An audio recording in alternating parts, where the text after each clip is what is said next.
Hello, if you want to watch exclusive lemon content on What If Naruto, then go to my Boosty. The first link in the description here contains such hot stories for adults, such as What If Naruto was a daddy for Sarada, or Kushina and Mikoto vulgar Naruto mommies. Follow the link and enjoy. I'm waiting for you. But shorter and of a different color, and like Narukin, her tail was different. It was silver ash like her hair. The name of the child, says Kazan. The last one on Kakaroto's left was a light-skinned scion with dark eyes, long spiky black hair that reached halfway down his back, and a short bangs that framed his forehead, and a regular scion tail of color brown. His name says Broly, red hair and tail, and the other has ash silver color. Although his power is excellent for elite or middle-class Aijin. The king's orders were to send newborns to planets outside the world, except to Broly. Paragus is talking to the king about him now, the doctor said. But doctor, maybe we can examine the silver ash to see what caused it, said the nurse, hoping it has something to do with a certain legend. No, you know the orders, but we will send these two to the same planet, but in different places to completely exterminate it, the doctor said, picking up 3 of the 4 babies and placing them in space capsules. When he finished typing Kakaroto's coordinates and saw how the 3 Aijin were going to complete their mission, he looked up and saw what looked like an orange sun coming towards the planet. May you find and kill those responsible children, he said, and in a minute the planet evaporated.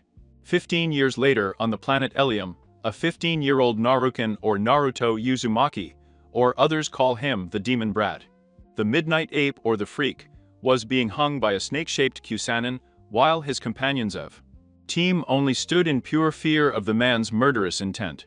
Ah, that fire in your eyes is very impressive, Naruto-kun, but I can't let you interfere with my plans.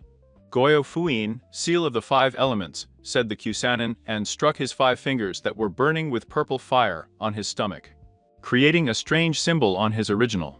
The footprint was made. Naruto fainted. Once this was done, the snake-shaped ninja threw Naruto aside, sending him tumbling to the ground. Now that he's out of the way, I'll take care of Sasuke-kun, he said, running towards Naruto's 2 teammates. Inside his mindscape, wow, that snake guy threw me into a sewer. Huh. Naruto said as he walked down the hallway, looking around until he heard a malevolent voice. Come this way, at the end of the hall. Against his better judgment, Naruto headed towards the end, only to see what looked like a gigantic cell with a paper with the seal symbol, and 2 big eyes, menacing reds with torn pupils staring at him. You are the Kirugi, Naruto said. Silence. You have no right to even talk to me, ninjin. You're a disgrace than you really are, but I guess I have to thank you. Fake, the real you is awake now, because of your stupidity. And my real host is awake, Kyuubi said laughing. What are you talking about? I'm not an imposter, I'm Naruto Uzumaki, and I'm going to be a hairball Tsukage, believe it. Naruto said, staring and pointing at the big beast. Oh god, that's what I was created in Kurama. Why haven't you eaten it yet? Said an unknown voice, causing Naruto to look around and see a figure that looked like him only with some. Naruto's hair was spiky blonde like Yandame's. This guy's hair was red with blonde and black highlights pointing in different directions and up, along with 2 bangs on the sides of his eyes, where Naruto had mustaches. Not the other guy, his skin was tanner than Naruto's, and his height was 5-9. Also where Naruto was wearing an orange jumpsuit. Well, seriously, I love Naruto and all that. But what the hell is Kishimoto doing with so much orange? It's horrible. The figure was wearing a strange black and white armor, gloves, boots, and a hairy belt. Shit, that's a tail, Naruto thought. Don't fuck with me, fake, of course it's a tail, but what do I care? You won't be here much longer, so I'll enjoy your stupidity, Kurama said with a proud smile. Hey, hairball, I don't know who you are, but I'm not a fake. Naruto was about to finish, but he was hit and flew into the wall. All he saw was a red flash. Snotty and respectful. Your yelling is driving me crazy. The only one who gets over it is that howler monkey of your teammate. If you scream again, my tail will hit you much harder than a light slap, the unknown figure said, causing Naruto's eyes to widen and Kurama to howl with laughter. That was his tail, that was a light sketch. What the hell is this guy, and how strong is he? Naruto thought only to get another howling laugh from Kurama, and now the unknown man. Well, at least he asked a question would be Kurama. To answer you are a fake, created by stamps that someone put me to control. I am the real person who has now woken up.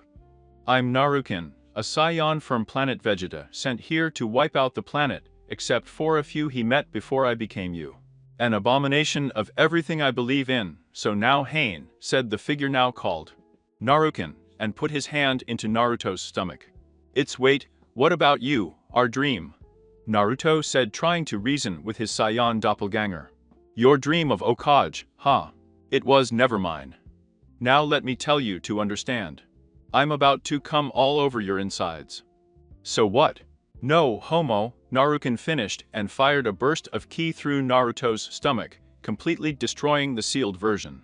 I'm finally free from the monstrosity of a fake, thank you Narukin, Kurama told the real one. No problem, Nissen, now I have to save those 2 specks and find the others. We will leave them in a period of 1 month to travel. I'll talk to you tonight, Narukin said, and stepped out of his mental landscape.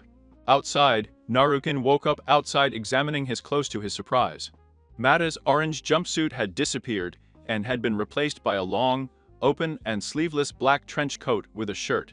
White Miseta with the fox box also wore gray baggy pants and gold boots with black lines forming a 4-pointed star. After looking at his new clothes, Narukin wrapped his tail around his waist and cracked his knuckles and neck. Nisa. Of all the things you've done, you impress me again. Where are those weaklings? Narukin said, and concentrated on feeling his chakra signature until he found them. But he also felt many other signatures and flew towards them.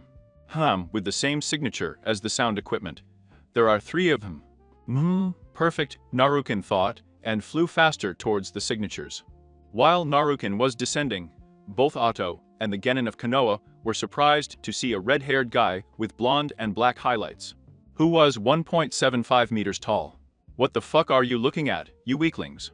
Narukin said, fulminating everyone with his gaze and releasing a small amount of murderous intent that made them shudder. Naruto, Sakura asked, looking at Narukin. No, I'm a glowing emo pyro, he said in a mocking tone, and then paused. Wait, he said and disappeared. Elsewhere, a Chu sneezed, a very pale man with amber eyes. Edward, are you okay? Said a female voice to the man known as Edward. Yes, Bella, I felt like someone was talking about me, he said, and kissed her passionately. Oh yes, I love you, Edward, Bella said, and I love you. Yes, Bella, he said, and then he heard a knock on the door. Wait, who is it? Oh, you know, said a voice suddenly. Explosions from here went through the door, hitting Edward several times, until he collapsed dead. A real bastard, he said, and disappeared, leaving a family in tears. And Bella with the sun pointing at them from a hole in the ceiling, making them shine. But the last thing they heard was all the Twilight fans. I don't care if you hate me or stop reading, it was so damn worth it. I'm taking you back to the Forest of Death. Sorry, I had to go for a walk. Where were we? He said. There's no way you can be Narubaka. If that way you must be using an eng to get over Sasuke-kun, his howler monkey. I mean, Sakura Aruno yelled at Narukin. Shut the fuck up, you fucking howler monkey. The Naruto you used to know will never come back. I'm the real deal, and my name is Narukin. I have more important things to do than listen to a pathetic excuse from Kunoichi, whose only goal in life is to chase a brooding emo. Who only cares about revenge, so again shut the fuck up, Narukin stated, while adding the Kurama chakra to his voice at the end to make it more threatening. Now if you'll excuse me, I have some business to attend to, he said, turning towards Otto's team, but before he took a step, he felt a sudden surge of power from behind. So this is the power I was offering. Naruto, it's you. Sasuke said, waking up with chakra, dark purple swirling around, and looking at the new and improved Narukin. I have no reason to answer a question you already know. Now go play with your corner, Narukin said, and turned to the sound system. And walked towards them. Hey, don't ignore me, Tobe, Sasuke shouted. Why does it seem that nothing good comes out of that useless mouth of yours? Maybe Hitachi should have killed you to embarrass me. I couldn't ask him, but maybe he doesn't mind if I end it. It's not worth killing you, Narukin said without even looking at him. Now the three of you drop your scroll and leave. If they come back, I will kill them, he said, adding enough murderous intent to make his point clear. Which caused them to drop their scrolls and flee immediately. Tobe, how dare you take away my prey? Sasuke said to him, staring at him. Please, I forgave them on a whim because they were scared. If my name is not Tobe, before Sasuke could register, our young red scion hit him on the back of the head and sent him into the sweet world of unconsciousness. Naruto Baka, how dare you knock out Sasuke? Sakura shouted before suffering the same fate by making 2 clones to carry her companions. Of equipment. Take the scrolls you need and head towards the tower, Narukin told the other Genin teams from Konoha. Why are they helping us? I thought they didn't care. And he didn't ask a question that was on everyone's mind. We're still friends, aren't we? Hino-chan, Ten-chan, Nekshi-chan, he said with a wink, making all the girls blush, and then flew towards the tower. The only thing on the 3 girls' minds was one thing, he's back. At the tower, Narukin reached the tower with little effort, read the instructions, and ordered the 2 clones to take down the idiots. Then he took out the scrolls. He unrolled them and arranged them in an X shape. Soon one of the scrolls came out, but it soon faded away, revealing Iruka. Congratulations guys, your team. Wait, what happened to Sakura and Sasuke? Who are you guys? Iruka said, pulling out a crib and adopting a defensive posture. Relax, it's me, Narukin, thanks to that stupid fake. I'm finally free. Glad to see you back, Otuto. I guess you'll get even. Iruka asked, relaxing. You know me very well, Nikki, but first I have to pay someone a visit and eat and take these 2 weaklings, please, the redhead said. And then disappeared. Konoha, you have no idea who you fucked, Iruka said, and then took Sasuke and Sakura and placed them in a room. 5 days after the end of the second exams, the remaining 21 teams that managed to make it this far were all lined up in one room, together with their sensei Honen. Very well, magicians, congratulations on passing the second exam, Anko said, adding chakra to her voice so that everyone can hear.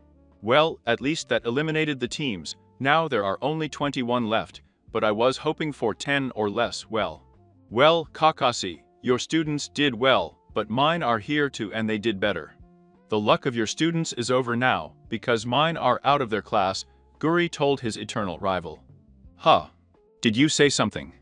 Kakashi said without even bothering to look at his book, but only one thought came to his head. Damn, the Uchiha made it. I was hoping it was just Naruto, I missed the original. Although it seems his behavior has gone back to the original, and his clothes changed too. Kakashi was right. During the entire speech of the Hokage, Narukin remained calm. The redhead's outfit consisted of a long-sleeved, turtleneck leather jacket with a light brown strap and buckle around the neck, and was zipped up except at the bottom, revealing a gray t-shirt. He also wore black fingerless gloves with the Oblivion box on his left and the Enigmare box on his left. He was wearing black leather pants with brown straps and buckles that reached down to the steel toe. The boy was in his own world, talking to Kurama. So, Mirasan, are we ready to stick with our plan? Narukin asked the strongest of the tailed beasts through their connection. Yes, indeed, but you might want to stay for this part of the exam, because of another traveler I sense, Kurama said to his host. Which made Narukin's eyes widen. What do you mean by another traveler? Look, kid. The other one is about to be revealed, Kyubi told him. Narukin looked at the screen to see who would be next, and was surprised by the result. Kazan Kazuki from Iowa. Against Sasuke Uchiha from Konoha.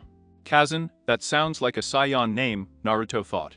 Right, if what I feel is true, then he is a Saiyan, but there is also something else, but it vanishes before I can detect it. King Vihulu said again, sending Naruto in eyes the size of food plates. While Kazan was walking, Narukin examined him. His height was about 5-10, he was wearing a blood-red tank top, with a medium black denim jacket on top. Think of a swimsuit jacket, but smaller and black, also had an arm protectors and white fingerless gloves with metal plate. He has ash-silver hair, but it was pointed and shoulder length, and half of the front covering his left eye. His eyes were like Sasuke's, but darker and colder, as if they resembled a black dragon. He was also wearing baggy gray-white pants that had a design of black dragons that wrapped around his leg. He also had blood-red boots with a black claw mark design, and to wrap it up, he had a hairy thing around his waist like Naruto, who soon realized it was a tail, an ash-gray tail. "You could give up already, Iwa trash, I'm an elite Uchiha. No one can beat me," Sasuke said with his smile to Roke. "Gent, Uchiha, Uchiha, oh that's right, you are part of the clan that was killed by a man who was an Uchiha, your older brother." Kazan sneered with a smile. "Worm, I will kill you," Sasuke shouted, and blindly charged towards Kazan, hoping to land a punch on him. "Oh Yambi-sama, I have to do it. It's so boring that I don't understand why the other Saiyan and I didn't destroy Ilium already," Kazan thought as he dodged Sasuke's punches. "I know, young man, but we have to show the other Saiyan what we are capable of, so let this weakling have it," Yambi told his host. "Yes, I know Rosie has all four tails, but to be fair, since Naruto has Kurama, this made more sense for the other Saiyan." "Stay still," Sasuke said, and started making hand signals, and then finished with the Tora seal. "Katen. Gakaki Anojutsu," Sasuke shouted, and exhaled a giant fireball. Towards Kazan. "Ah, burn, stop him, ah, make him stop, ah." Kazan screamed as the fireball hit him, and badly burned him. Sasuke, who was listening, laughed at the fate of Iwa's Genin, and his pride widened when the fire went out, leaving only ashes and burn marks. "Ha ha ha ha ha ha, that will teach Dobe not to defy the Uchiha clan supervisor, call my Mac." An unknown voice interrupted, making everyone look up where it came from. "What the hell is that sound?" he said to Yate, looking. Mine,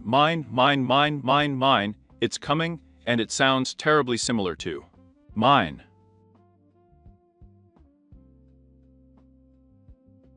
Said the voices, coming from the air, and crashed Sasuke to the ground, covered with smoke. As the smoke cleared, they all saw three things that surprised them. 1. Sasuke was in the crater panting. 2. The mysterious voice was Kazan, smiling like a madman. 3. He came out unscathed from receiving a fireball. "Mine now, almighty elite Uchiha," said the ash-gray-haired Saiyan, picking up Sasuke and starting to punch him in the stomach over and over again. "Where? He is? You. Kami. Shinigami. Oyami. Now. Ha. Where? Where? Where? Where? Where? Where? Where? Where?" The Saiyan Hinchiriki asked him in a mocking tone with a lot of murder in his eyes. "Ark!" Sasuke shouted in pain. Kazan dragged him along the floor to the wall. "Hey, John Bisama. What's the matter, young man?" "I'm going to plant a tree, you idiot," Kazan shouted as he pulled Sasuke off the wall and slammed him to the ground, sending him to the other side of the arena. "Ha ha ha ha ha ha ha. Fine. Ha ha ha ha ha ha ha," John said while laughing, without realizing, unlike Kazan, that Sasuke somehow managed to stand up and made some signs. "With your hands." "Oh, this is going to be good," Naruto, Kazan and Kakashi thought, as they watched with such joy that it could make a child turn green with envy. "Sensei, we have to help.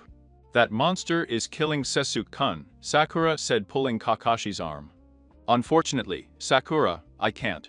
If I intervene, Sasuke might lose his right to the final," Kakashi told her, which made her back off and watch the fight again. "Not to mention this is funny, sad and too sweet to stop this shit from what they say. And not to mention they will kill me, and I will get 1,002. Triple O Ryo, yes, yes, yes, please, Kami-sama, let the Nind Iwa win this one," he thought, and returned to the fight. "Katen, Goryuka no Jutsu," Sasuke shouted, and exhaled a huge puff of fire that went towards the ash-haired Saiyan, who sank into the fire, drawing closer to Sasuke and showing up halfway. "Ducks are calling," he said, and slammed Sasuke against the wall. He then punched him in the chest, sending him further away. "They want their ass back. Look at you, exhausted and panting, but you still can't leave. When your body is destroyed in a pile of ashes, you will have my permission to die, but not yet. Elite Uchiha, I will not kill you.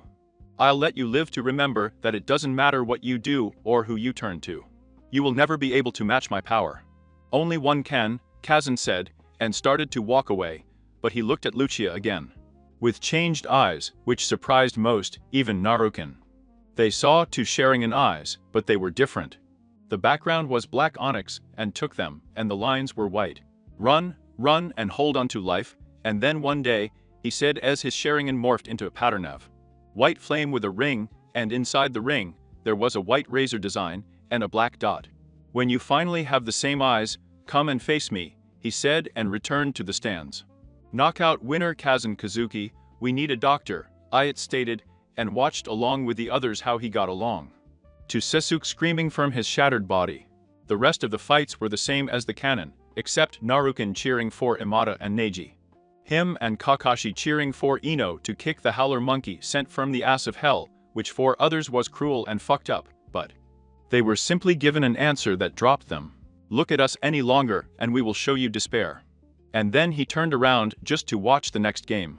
Naruto Uzumaki from Konoha against Kiba and Nezuka from Konoha. Yawakamaru, looks like we have an easy one, Kiba said and jumped on the sand, looking dead in Naruken's eyes with a smile of his smugness. Hemph, are you here to fight or to pee all over the floor, dog? Naruken said. Why are you doing it? Kiba shouted and charged at Naruken, who just lifted his foot and kicked Kiba in the stomach, making him fall to his knees holding his stomach. A dog shouldn't bite the hand that feeds him, but then again, all your barking doesn't bite, Inuzuka. Naruken said and threw a shower of punches, and soon tried to hit Naruken, only for the latter to dodge him. Stay still, you bastard, Kiba said still trying to hit the Saiyan. He Pikaburu, Naruken said as Kiba finally scratched him only for him to fade away, and Kiba to be kicked up to his hands and knees. Who looked up only to see Naruto cracking his neck from side to side with a smile that scared everyone. But Kazan, who was shaking to death looking at Kiba, thinks about Kid Burmese smile. While cracking his neck, I do not know the type Goku and Vegeta versus Kid Buru, and watch when he confronts Vegeta. Mixed with Matter Aya's rape face, growled the red-haired Saiyan as he kicked Kiba hard sending him flying. While flying, Naruken flew underground and got behind Kiba, who had recovered and rolled over without knowing it. Naruken came out and kicked him in the back, sending him flying again, but the Saiyan appeared in front of him and headbutted Kiba, making him fall backwards and cough up blood, and then land on the arena floor, only for Naruken will kick him in the back of the head and jump. Kakashi, what have you been training your student to do this? Is this unreal? Kulina asked, and who couldn't take his eyes off his student being demolished. I haven't shown him this. This is all him, the silver-haired young man told her, which made her eyes widen. Argo, you bastard. Kiba groaned trying to get up. Hey hee hee, Naruken laughed out loud as he saw Kiba struggling, but he walked towards him. You're gonna wish you hadn't done that, Tobe. Ha ha ha ha. What the hell are you laughing at? Kiba asked, irritated, only for Naruken to keep laughing, but he held up a finger and made a vain gesture for me. Ragetsuruga. Kiba shouted as he and Akamaru spun violently, forming what looked like a drill coming at Naruken, who cut it off and charged again. But it merged into a giant one until the Kyuubi's Hinchiriki dodged them. And he kicked them both in the air, then appeared over them, grabbed their hands, and punched their stomachs, sending them to the ground hard as hell, and caused a mini explosion of cement and dirt. Anyone who was surprised was even more surprised when he saw Naruken land gently, but what surprised him was that he suffered no damage. No cuts, no tears, nothing. Failure of nature, you are nothing, just a piece of shit. Kiba started to get up, but stopped when Naruken appeared in front of him and punched him in the stomach, then punched him in the face, and dealt him another flurry of punches and kicks that ended with a kick to the stomach, and another punch in the face. Then he punched her again in the stomach and grabbed her hair. Hey, do you want to know what death tastes like? The red-haired Saiyan said and put his hand in front of his face of Kiba when a crimson red orb appeared. Others thought it was similar to the Rasengan from the fourth, but Kakashi, Kazan, Nikiji, Hino, and the Okage knew otherwise. But it was too late to stop it when Naruto launched an attack on Kiba in the face, sending him flying to the floor, making a jump of 1.8 meters. He just walked over and picked up Kiba. Akamaru then said, So, Kiba and Dog, why don't you pray for your lives? And like everyone who prayed to Kami-sama, I will ignore them. This is crazy? Kiba can't hit Naruboka. He has to be cheating, Sakura said. Sakura, that's not fair. How can Naruto be cheating? Have you ever seen his progress? Kakashi said, defending Naruken. No matter that Baka can never be of this, Sakura was startled, but she was hit by a black spot. That sent her with the wall behind him. Useless bands, shut the fuck up. You're killing my ears with your screams. Why don't you heal that useless one I sent you? Said the red-haired Saiyan who appeared in front of Sakura, leaving many surprised that he hurt his own partner and beat Kiba in less than 5 minutes, even though Kiba didn't take any hits. Winner by knockout Naruto. My name is not Naruto, my name is Naruken, a Saiyan from the planet Vegeta. Remember it well, worms, Naruken interrupted and disappeared into a dark void, leaving everyone in shock. With only one thing on some people's minds. We're in trouble. While everyone was shocked by what happened in the preliminaries, and soon word spread that he was back. Some screamed in fear and ran to wall up their house, while others screamed in excitement because the alien they knew was Naruken. Was at the training camp 7 in front. To 2,000 clones. All right, I want you to divide into 4 groups of 500. Group 1 will work on chakra and elemental manipulation, Group 2 will work on new martial arts and taijutsu styles. Group 3 will work on ki manipulation, and Group 4 will work on Kurama's Yoki to get further. Beyond the 7 tails. I want to see progress in the next 5 hours, or there will be hell to pay now. Move over, mosquitoes, shout Aruken making them jump, and enter their selected groups. Hun, you say I'm a slaver kid. This is the definition of a devious asshole. Fuck, you're more fucked up than your Saiyan pod training, Kurama said, teasing his little brother. What I'm doing is a watered-down version of my pod training, and you know it, besides. Nothing in the world is so tortuous, Naruken said, remembering when he was young. Flashback Senjutsu. Naruken, 5, was running for his life from a mob of drunken, angry villagers brandishing swords, bats, torches, and other sharp objects. Kill him, one mob member said. Catch the devil brat, said another. Come to Yondaime-sama. Naruken ran to a nearby alley waiting for the villagers. They did not see him as he saw many pass by. Why is that? Why do they keep attacking them? What did I do to them to deserve this? He said and continued walking down the alley hoping to escape. I found him, he's in the alley. Catch the demon, said another member, which caused everyone to come back and run after Naruken, who ended up running into the forest. Damn it, we lost him. Let's get out of here before the Okage-sama or the end arrive, a random ninja said. Then, the crowd retreated to their homes or the festival, as the coast was clear. Naruken jumped out of hiding and landed. I made it, but they'll do it again. I hate this village. I want this damn village to die with everyone inside, Naruken said, walking until he hit what looked like a sphere on the ground and touched it. Soon, a red light moved up and down as if it was waiting for him. Scanning. Analyzing scan, complete data, welcome Naruken-sama, said the capsule and opened, revealing a blinding light that attracted Naruken inside. Time jump a day later, Naruken woke up to the sound of a beeping sound and found himself in a familiar room that seemed about the size. Year of an average house. Where am I? I feel like I've been here before, he says as he looks around. I think I can answer that for you, young master, an unknown voice said. Naruken turned to see what looks like a robotic man. So what? Who are you? Naruken asked. I'm the combat droid, training. Tortuous.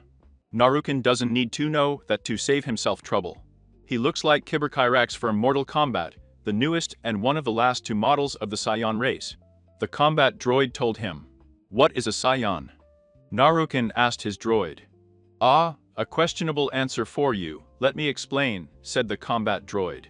About an hour later, the combat droid had explained Naruken's heritage, since how he came to this planet, about another Saiyan on it, along with the reasons behind this and who blew up the planet, and why this planet is afraid of him, and took everything from him.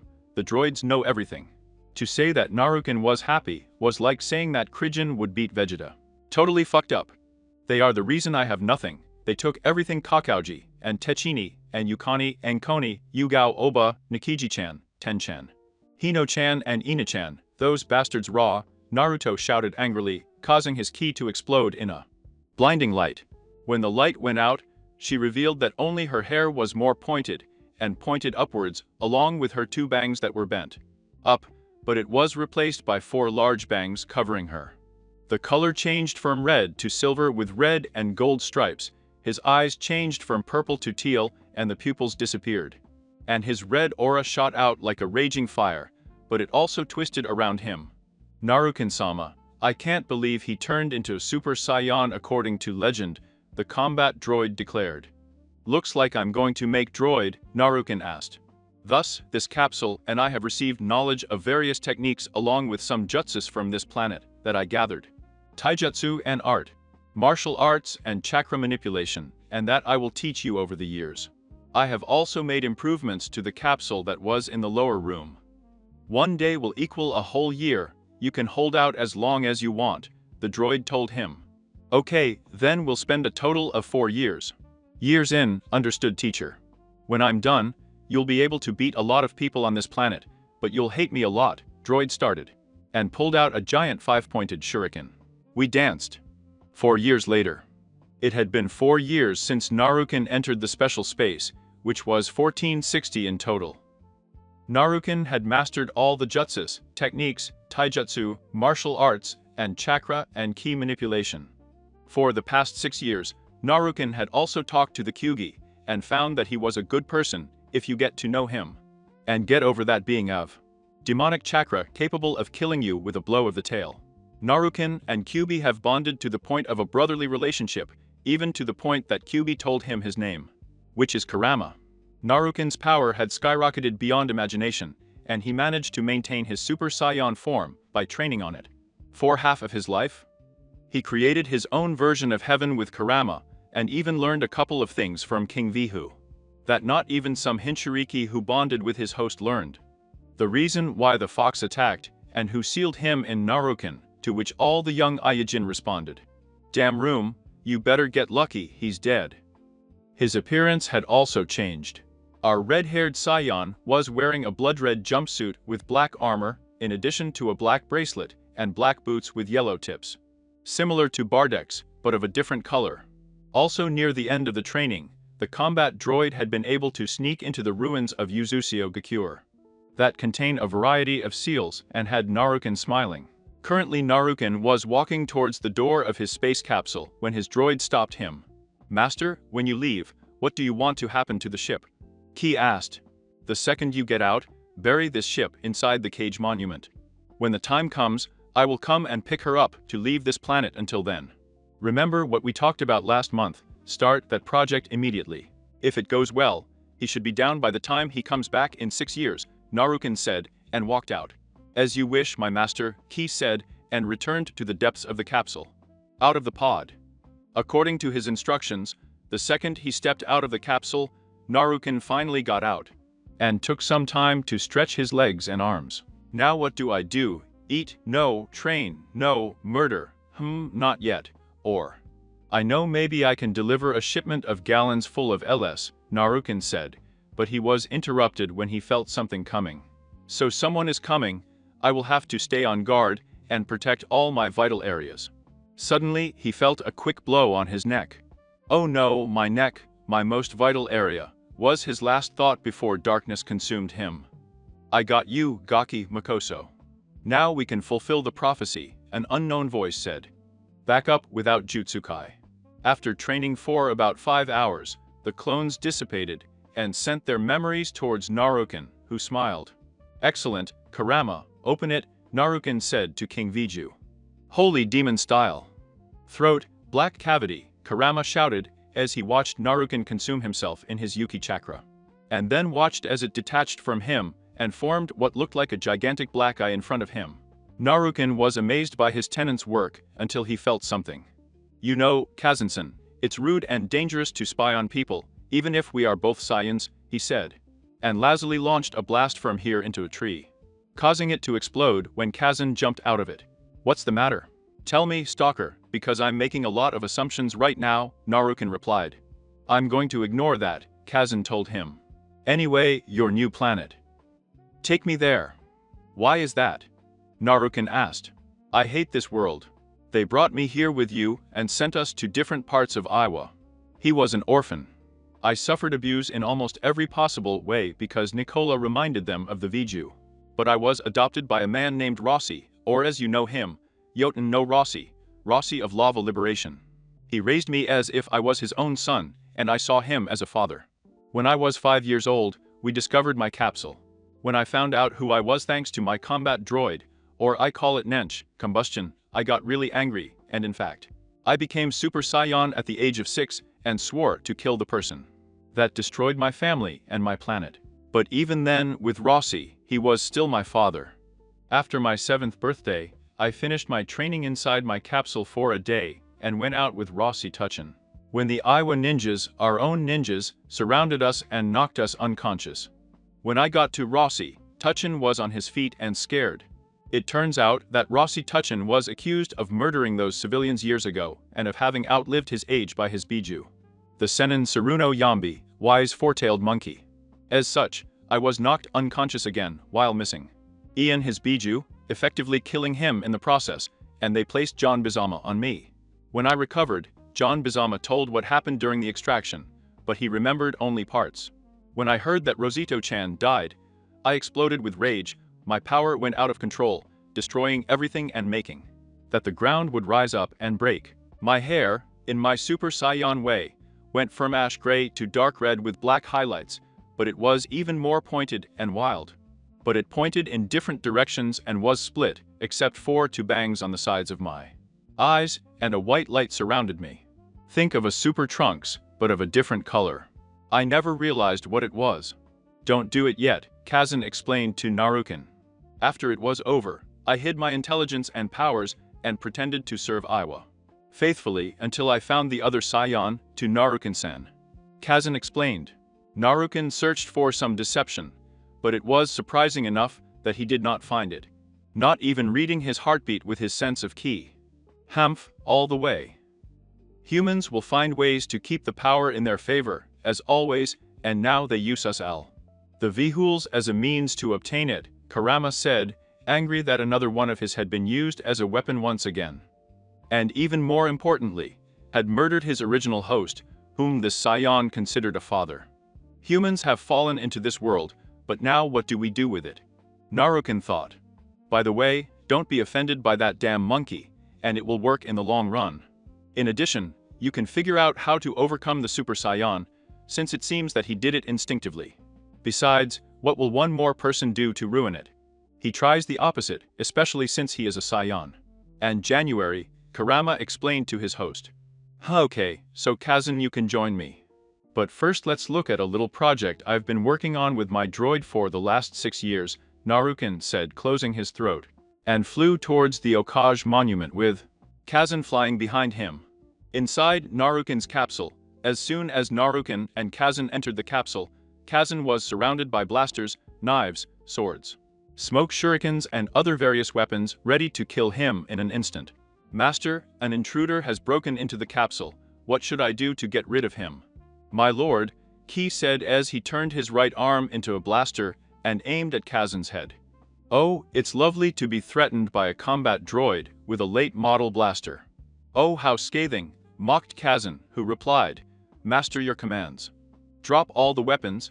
He entered with me in the meantime. It would be fun. Here, he is with me, so downstairs, Naruken ordered. And watched as all the weapons were lowered and put away, even the blaster here. Oh, good little dog, Kazan teased. So why are we in your pod instead of on the other planet, Naruken? He asked. Simple one. I need to review a project before we leave, and 2. This month has just started, so we will spend half here. And the other half on the other planet which, as Kurama told me, is called Earth, Naruken explained, leaving Kazan confused. And asking the following questions. Why train half here, and whose Kurama is it? Oh yeah, reasons why Konoha will look for me to post a fake they created with a stamp on the back, but my pod won't let them in. Plus I'll also be able to open the throat here, and I thought a little training could work between us. And for the second, the name of the QB is Kurama. Once you get to know him, he's not bad, Naruken explained further. Damn, of course I'm not. Kurama shouted through his connection. It's still a giant stuffed animal, Kurama, he said and turned this way. I will see the project as soon as I finish my training. With Kazan. You should treat him like a scion like me. Kier felt and watched as his master and the other scion entered the special room. And then returned to the laboratory. Naruken and Kazan entered the room, and as soon as they did, the scenery changed from a white room to a rocky wasteland. That's the rules. There is no death, Naruken finished, and jumped to one cliff, and took his stance, while Kazan jumped to another and took his. Okay, get started. Naruken shouted, pouncing on Kazan, and landed a punch, but the Ash-Gray Scion jumped up to dodge him, and kicked him in the face, sending him to the ground. Naruken recovered, teleported in front of Kazan, and dealt him a barrage of punches and kicks to the stomach and face. Then, while he was dazed, she jumped up behind him and kicked him, knocking him to the ground, causing a mini explosion. Naruken did not waste a second, and a key sphere on the ground, hitting the Scion making the explosion. The smoke cleared, and showed Kazan standing on the rubble with a smile on his face. Hey, my turn, he said and teleported in front of Naruken, only for the red-haired one to grab his leg and twist him until he released him on track to Kazan to a cliff by destroying it and sinking it. What a shame to drop like a fly, and I'm not even trying, Naruken said smiling, but he soon fell when a white light emerged. And the rocks and boulders were exploded and destroyed in different directions to reveal Kazan stretching them. Arms. So we're done with this exercise, he replied. Okay, then let's really go, Naruken said crossing his arms. Perfect, said the SJ. Grisniza, Scion Hinchiriki, who might as well make a name for himself because of that, and flew. And then teleported back in front of Naruken, who tried to grab him, but Kazan was faster and threw a shower of punches in his face. Then he kicked him twice and sent him flying. While Kazan was extending a hand when a gigantic explosion of purple and black ki appeared with the purple ki, forming a disc of blades around the black ki, and shouted Razor Blitz and fired the explosion, targeting Naruken, who soon recovered and dodged the explosion. Damn, I got you this time, he said and flew towards Kazan, and tried to take him down, but a clone appeared and kicked him before turning into rocks. Damn Ivabusen, Earth clone, Naruken said, and he teleported along with Kazan. With echoes of punches, kicks and explosions along with flashes that were seen Bara heard all over the field. Ha ha ha, to think that the host of a sun can be such a capable fighter. I'm surprised that you fight for Aiwa, even if you pretend. Narukina Kazan told him, dodging and lashing out. Blow after blow. And to think that Kurama's host team can be so annoying.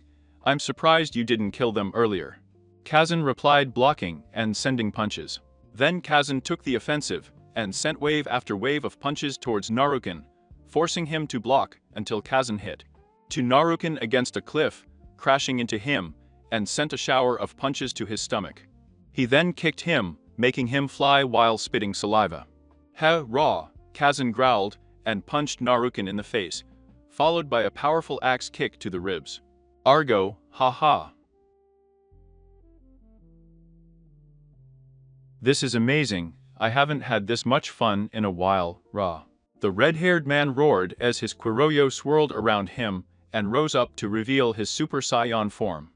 Now take this, he said, then he jumped up, clasped his hands together, and brought them to his side. Super came, Naruken chanted, as the blue energy formed in his hands to me. Damn it, Ra. Kazan shouted as he also adopted his Super Saiyan form, whose hair was blood red with black highlights and was split in two. Think of normal Broly est, she returned her hand to a gripping position.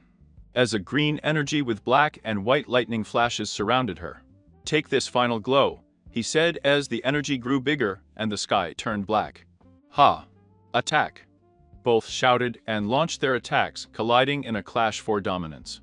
I got you, Ara, Naruken said, increasing the power of the explosion, bringing her even closer to Kazan. Argo, Kan growled.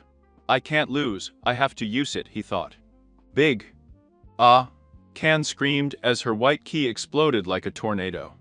Her hair lengthened and became more rigid, with two bands near the eyes. His muscles became a little bulky, but not much, and his tail was wagging violently.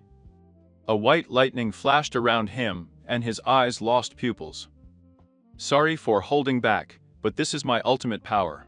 Now take this, Kazan said, and increased the power of her explosion, forcing her to move towards Naruto until it exploded. Naruken did not miss a beat, although he soon found himself in front of Kazan and gave him a powerful punch in the face.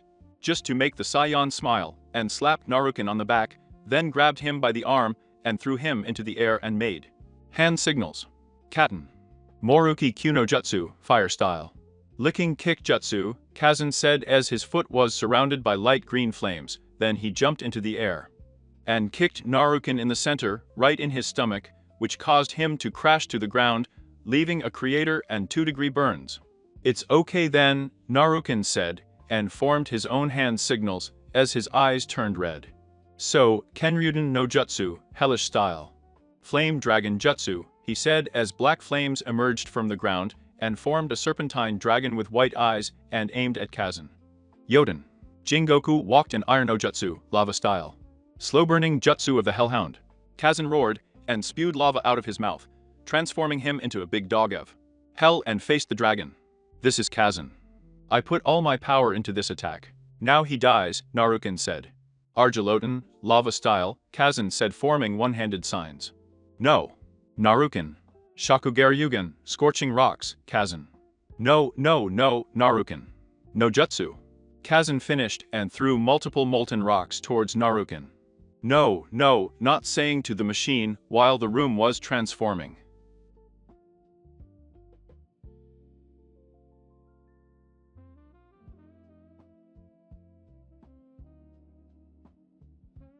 Again in the white space. Strange, he said and looked ahead to see Naruken land in front of him after flying back. Then Sansama's theory was correct in saying that Kurama created the Sharingan, Kazan said looking into Naruto's eyes, revealing a red Sharingan with 3 black tomes. Hey, but that leaves me with the question, how do you have one, a monk, and how does the color differ?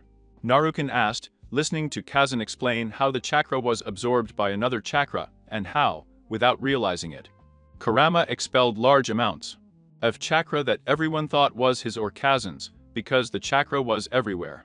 Sun had gathered it and merged it with his own, but by merging with his cells, he created a Sharingan for himself. As for the color, being fused with Sun's, it transformed him and turned him into a monk, but the side effects of blindness persist. Ha! That's what happens to that monkey for trying to steal my skill. Kurama told Naruken.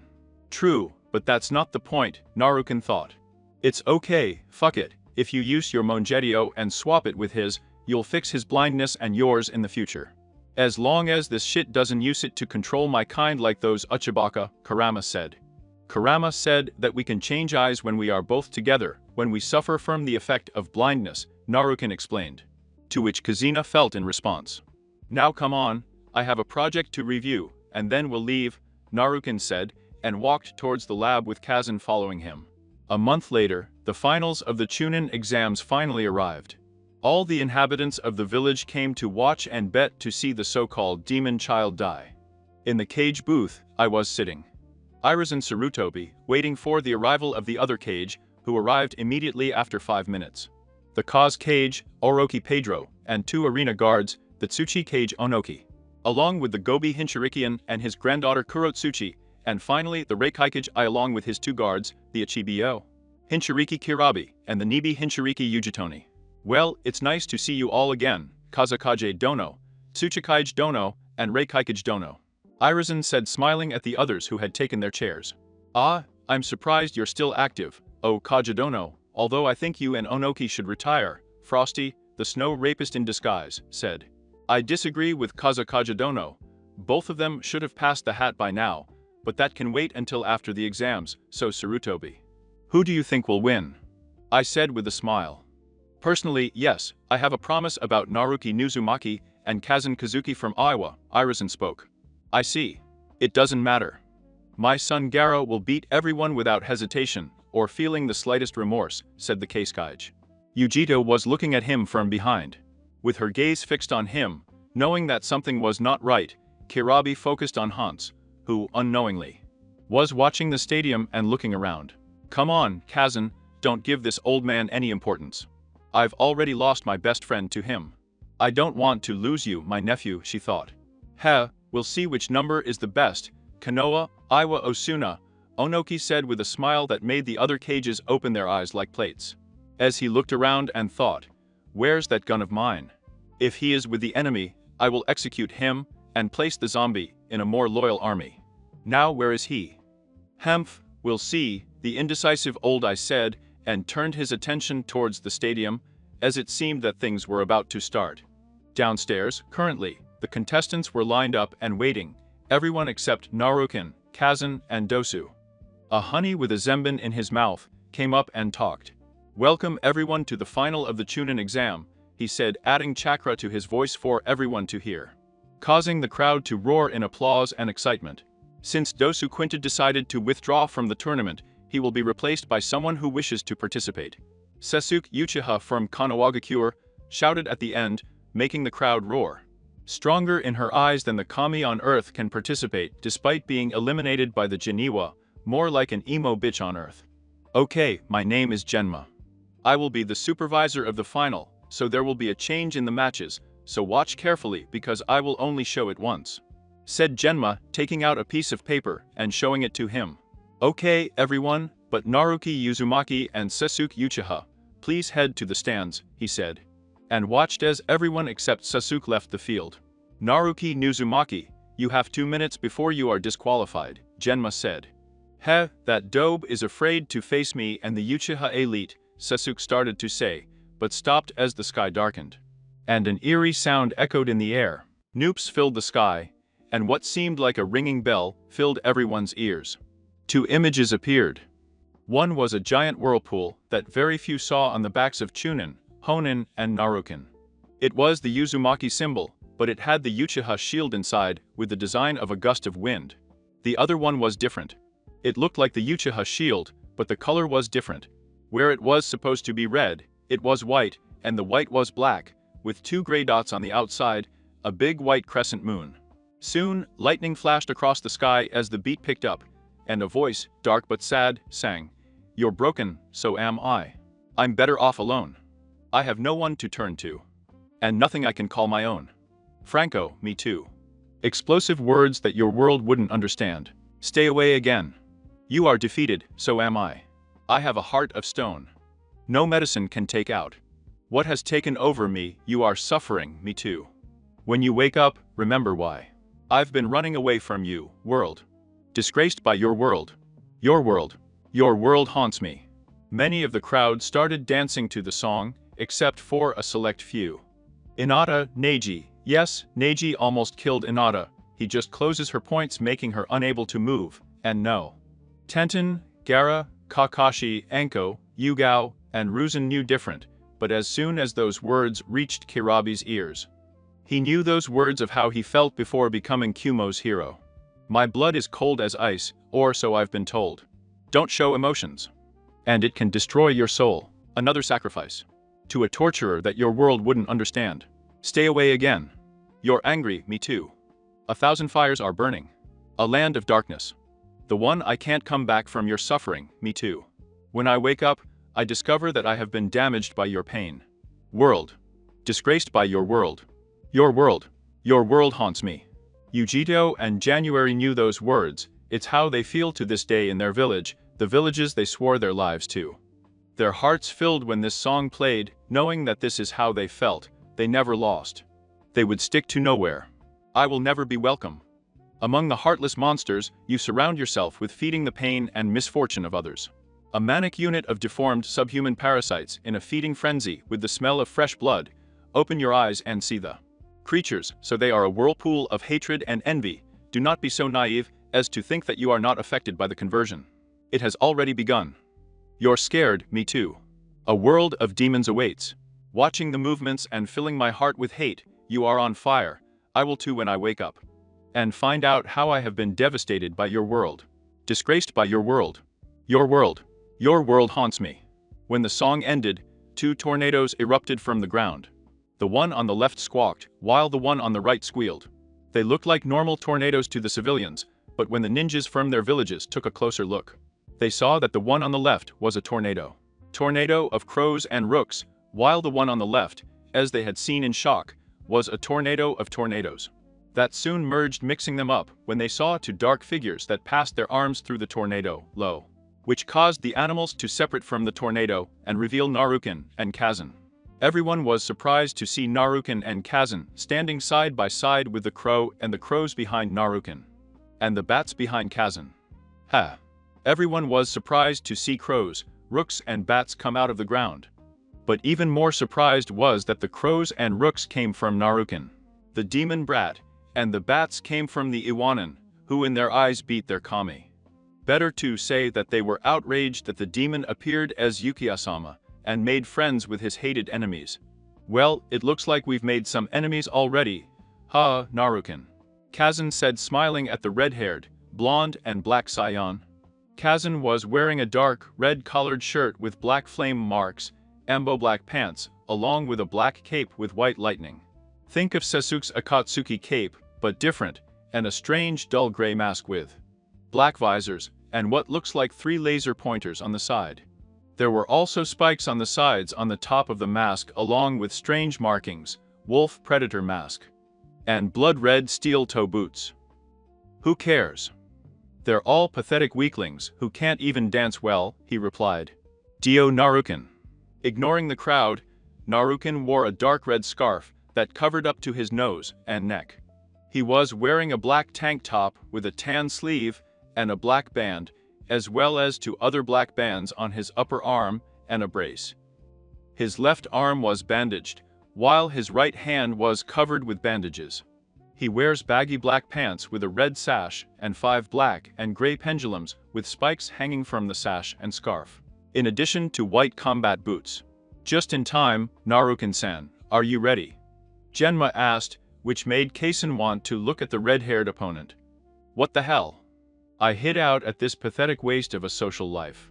How is he here? Kazan shouted, fulminating with her gaze, although no one could see it, but they could tell both the bitch and Genma. Since Du Sukinuda of the Sound announced was killed, the civil council went behind the back of the Ukages and placed Prince Emo there. Genma whispered to him. Humph, I'm here because your victory never told you, Iwa, you piece of shit. Now go away so I can kill this aspiring shinobi. And then get revenge on you, Sasuke said with a smile.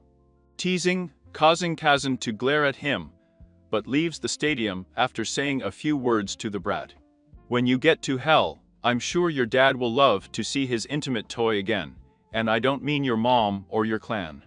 Hey, what he and I did is private, he said, making everyone gasp and then laugh. Why, little ones? What the hell do you know, monsters? They are probably both fatherless failures, whose father committed suicide while their mother abandoned them. Because she knew they would be like their father's waste of living space, whose only one. That would be being a prostitute, Sasuke replied, staring at them, which made Kazan stop, and he and Naruken put their heads down. Almost everyone saw it, while the civilians laughed at the Saiyans, feeling as if they deserved it. En, Kakashi, Kirabi, Yujito, and Ruzan. Anko, Yugao, Hino, Nekshi, Inada, Ten, Onoki, and even Gaara were angry about his statement, or scared about what was to come, and quickly jumped up and grabbed Kazan, who was about 2 pounds on the Uchiha, leaving only Naruken and Sasuke in the stadium. All right, let's get started, Genma shouted from the stands. Come on, Tobe. After this match, I will have all your techniques, and maybe I will tell the council to give me those girls who love you so much. To rebuild the Uchiha clan and fuck them in front of you, Sasuke said, smiling more, and charged at Naruken and Lo. He tapped on the chest, thinking that I could send him flying just to have Naruken stand there. Sasuke proceeded to throw more punches to Naruken's chest and face, only for the blonde scion to not even move, but smile at Lucia. Although no one can see him, they can tell by his eyes that the smile makes Jeff Killer goes green of envy. Ha ha ha, so this little shit has balls. Let's see if you can keep them, dog, Naruken said, and hit Sasuke in the face, sending him flying. Humph, you rape in front of me, steal my technique, a dog, not a worm, not a scumbag like you nay. He needs to die and never come back, so I will destroy you until there is nothing left, he said, and disappeared in front of Sasuke, and gave a strong blow to Lucia's stomach, making him cough soon, and grabbed him by the throat. You know, I saw this once and now I want to try it, Naruken said, and threw Sasuke. Then he jumped in the air into the channel. throwing over Sasuke when a big silver skeleton arm and hand appeared and made a cutting motion. Reaper. Cut. Naruken shouted using Kurama's voice to sound more threatening, and hit Sasuke's head with his hand, sending him to the ground. And the arm vanished as Naruken. No one could see him from that height, so they assumed it was his normal hand. The crowd was shocked to see the Uchiha kid being beaten up by the demon brat, except for a selective few, who were delighted to see the spoiled brat being put in his place once again by going to land gracefully and walk towards Sasuke inside a crater he made, and they waited for the boy to respond. Arc bastard, I'm an elite Uchiha, the best class, half-blood, you have no right. The Uchiha heir said, standing up and making some quick hand signals. Katen. Osenka no Jutsu, fire style. Sage flower Jutsu phonics, Sasuke shouted and threw 12 small fireballs at Naruken, who made his own hand signal. A familiar horse seal that a certain Okage and Tsuchikage knew very well. Cabin of the cage. Okage Dono, the Gaki can use his jutsu, Onoki said with incredulous looking towards the back both to the Okage and to the stadium. It seems that way, Tsuchikage Dono, although I do not know how, said Sarutobi Irizen, looking at the stadium. Katen. Naruken shouted, making everyone look confused except the two cages. Even Sasuke was confused, but he soon burst into a smile when his fireballs were only a few inches away from Naruken. Mouth, he said, and breathing, making other Honin and some Chunin and Ambu realize that jutsu was, even Sakura. Hey, books are smart, so why don't they know what it is? They don't hate them. Everyone will love what happens. Sasuke-kun, get out of there. That movement belongs to Yuki Amadora. Mekayaku. Style of fire. Majestic flame destroyer, Naruken shouted, and released a huge torrent of flames that effectively absorbed Sasuke's small flames and headed straight towards him. Sasuke-kun, move.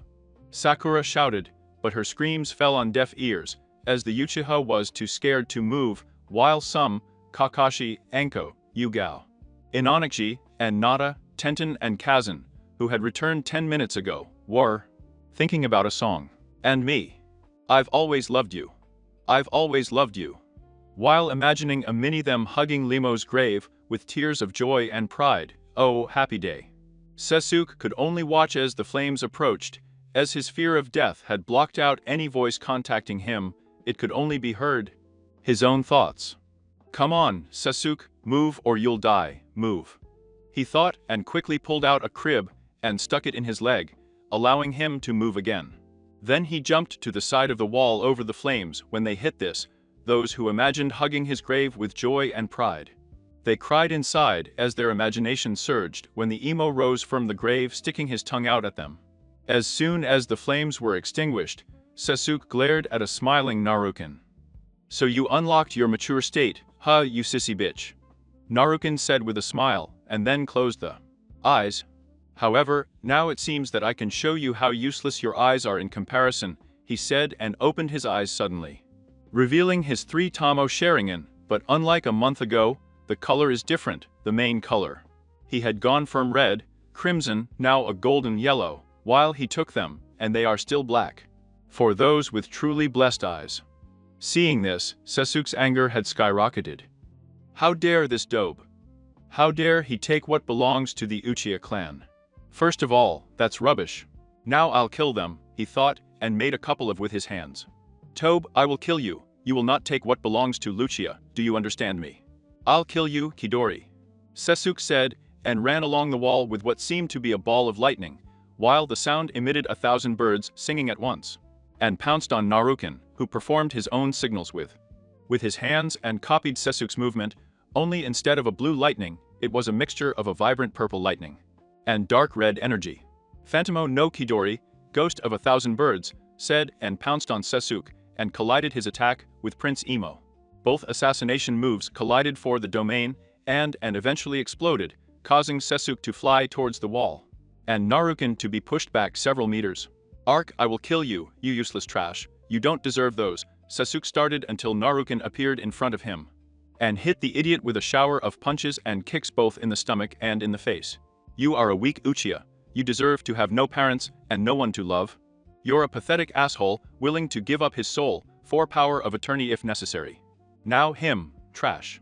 Naruken said, and kicked Sasuke in the head, knocking him unconscious. "Winner, Naruken Uzumaki," Genma said. Naruken grunted and walked towards the stands until two Ambu appeared before him. "Uzumaki and Kazuki, you are asked for a meeting with the council," the Ambu in the eagle mask said, receiving a nod from everyone, and disappeared into a shushin as the next fight started. Council chamber.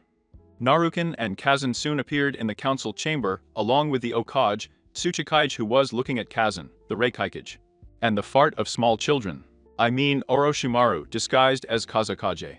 On what basis does the council have to convene a meeting during the Chunin exams? Irizen spoke, looking at the civilian side of the council. "We would like to know why the demo," spoke a civilian traitor before being killed by a random Ambu returning to the shadow. "We would like to know why this guy appeared in the final with the Iwanin, besides dishonoring Yukiya-sama and not telling him his techniques.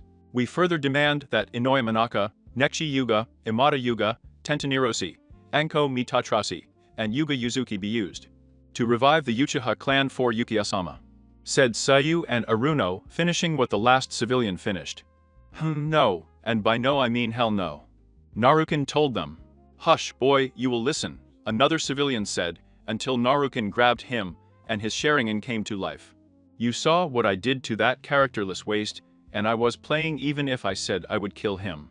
Now imagine what will happen when I speak seriously, you manless coward," he said as a red hair explosion formed in his hand. "Now you will all listen here. Me and Kazan won't be controlled. If we try, this world will die by our hand. If you can't live with him, then stay away like a bitch and kill yourself," Naruken said, and disappeared along with Kazan in a shushin. Just as they did, a loud explosion was heard throughout the village, along with a giant cloud of smoke. The invasion has begun. Naruken and Kazan were sitting on top of the Okage monument, watching the butcher shop play with mocking smiles. Their Gay faced the ninja in the stadium, while Jiraiya faced the three-headed snake of Snake Fart. The third Tsuchikage and Orochimaru were facing Irizen, and Iwailen, Kirabi and Yujito were facing each other. Although it seems that N was going against his will and was using a careless style on purpose. Hemph, the Ichibi is spilling more chakra. I'll take care of Naruken. Go wake her up and get the others, then we'll leave, Kazan said. He jumped up and flew towards Gaara and Sasuke while whistling a tune. Damn, I wanted lychee, well, Naruken said, and flew towards a casino's city, and my Sasuke was on his last leg. He looked through it to see Gaara as the battle continued. Gaara had become more and more deformed, while his sand formed a kind of strange armor around him, making him look more demonic.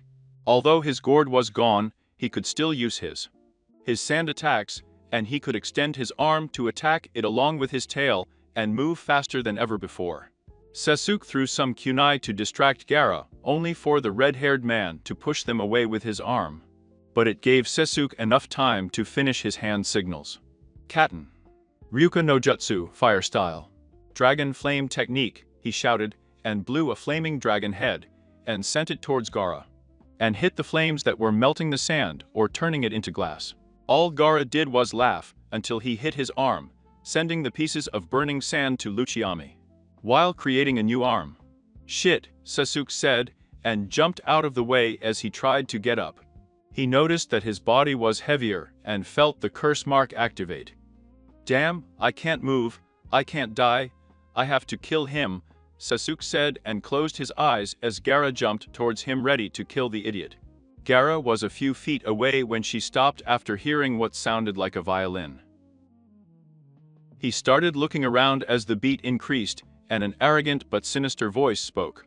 The first person to understand whose song this is, he will be able to design a new movement for Naruken, or a combined movement for Naruken and Kazan, when the devil is too busy, and death is too much. They call me by my name, see. For my special touch. For gentlemen, I'm Misfortune. For the ladies, I'm Surprise. But call me by any name. Anyway, it's the same thing. While the song was playing, two bursts of Kyle blew Gaara's tail and arm off. Argo, show yourself, he's cashed in, he said. Nin Gaara-chan, don't be so angry, Kazan said, disguising his voice as he played with his prey and continued. I'm the fly in your soup, I'm the stone in your shoe, I'm the pea under your bed, I'm a bump on every head, I'm the shell you slip on. I'm a pin in every hip, I'm the thorn in your side, it makes you squirm and contort. And it's so easy when you're evil. That's life, see. The devil takes off his hat to me. I do everything because I'm evil, and I do everything for free. Your tears are all the payment I'll ever need. How does it feel, Gara, to be injured and cornered like a scarred rat, like all the ones you killed? Tell me, does it hurt? Kazan said, and made some hand signals. Komorajutsu Kakwanjio no Jutsu, he said, as a large swarm of bats headed towards Gara, blinding and slashing him. As long as there are children to make sad, as long as there are sweets to enjoy, as long as there are still pockets to empty. As long as there are still grandmothers stumbling down the stairs, I will be there, I will be waiting around the corner. It's a game, I'm glad I'm in it, because one is born every minute. And it's so easy when you're evil. That's life, see. The devil takes off his hat to me. I do everything because I'm evil, and I do everything for free. Your tears are all the payment I'll ever need. I pledge my allegiance to all things dark. And I promise on my damn soul, do as you tell me, Mr. Beelzebub. I've never seen a soldier like me. He not only does his job, but he does it with joy. I am the fear that keeps you awake. I am the shadows on the wall, I am the monsters they become. I'm the nightmare in your canio, I'm a dagger in your back, an extra lap in the rack. I'm the trembling of your heart. A stabbing pain, a sudden start, and it's so easy when you're evil. That's life, see. The devil takes off his hat to me. I do everything because I'm evil, and I do everything for free. Your tears are all the payment I'll ever need, and I do it all for free. Your tears are all the payment I'll ever need, and I do it all for free. Your tears are all the payment I'll ever need, Gara. He finally had enough and attacked the bats, leaving him with many wounds and cuts. Get out here now. I feel very lonely being evil, what I would do to see a smile, even for a little while.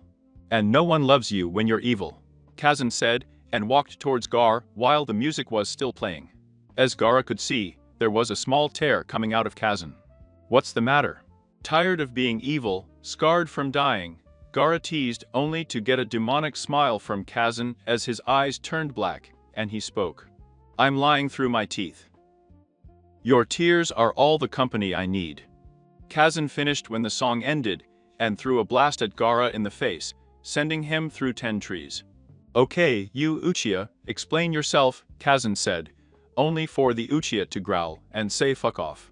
Fine, fuck off then, Kazan said and kicked Sasuke towards Genin's group coming after him.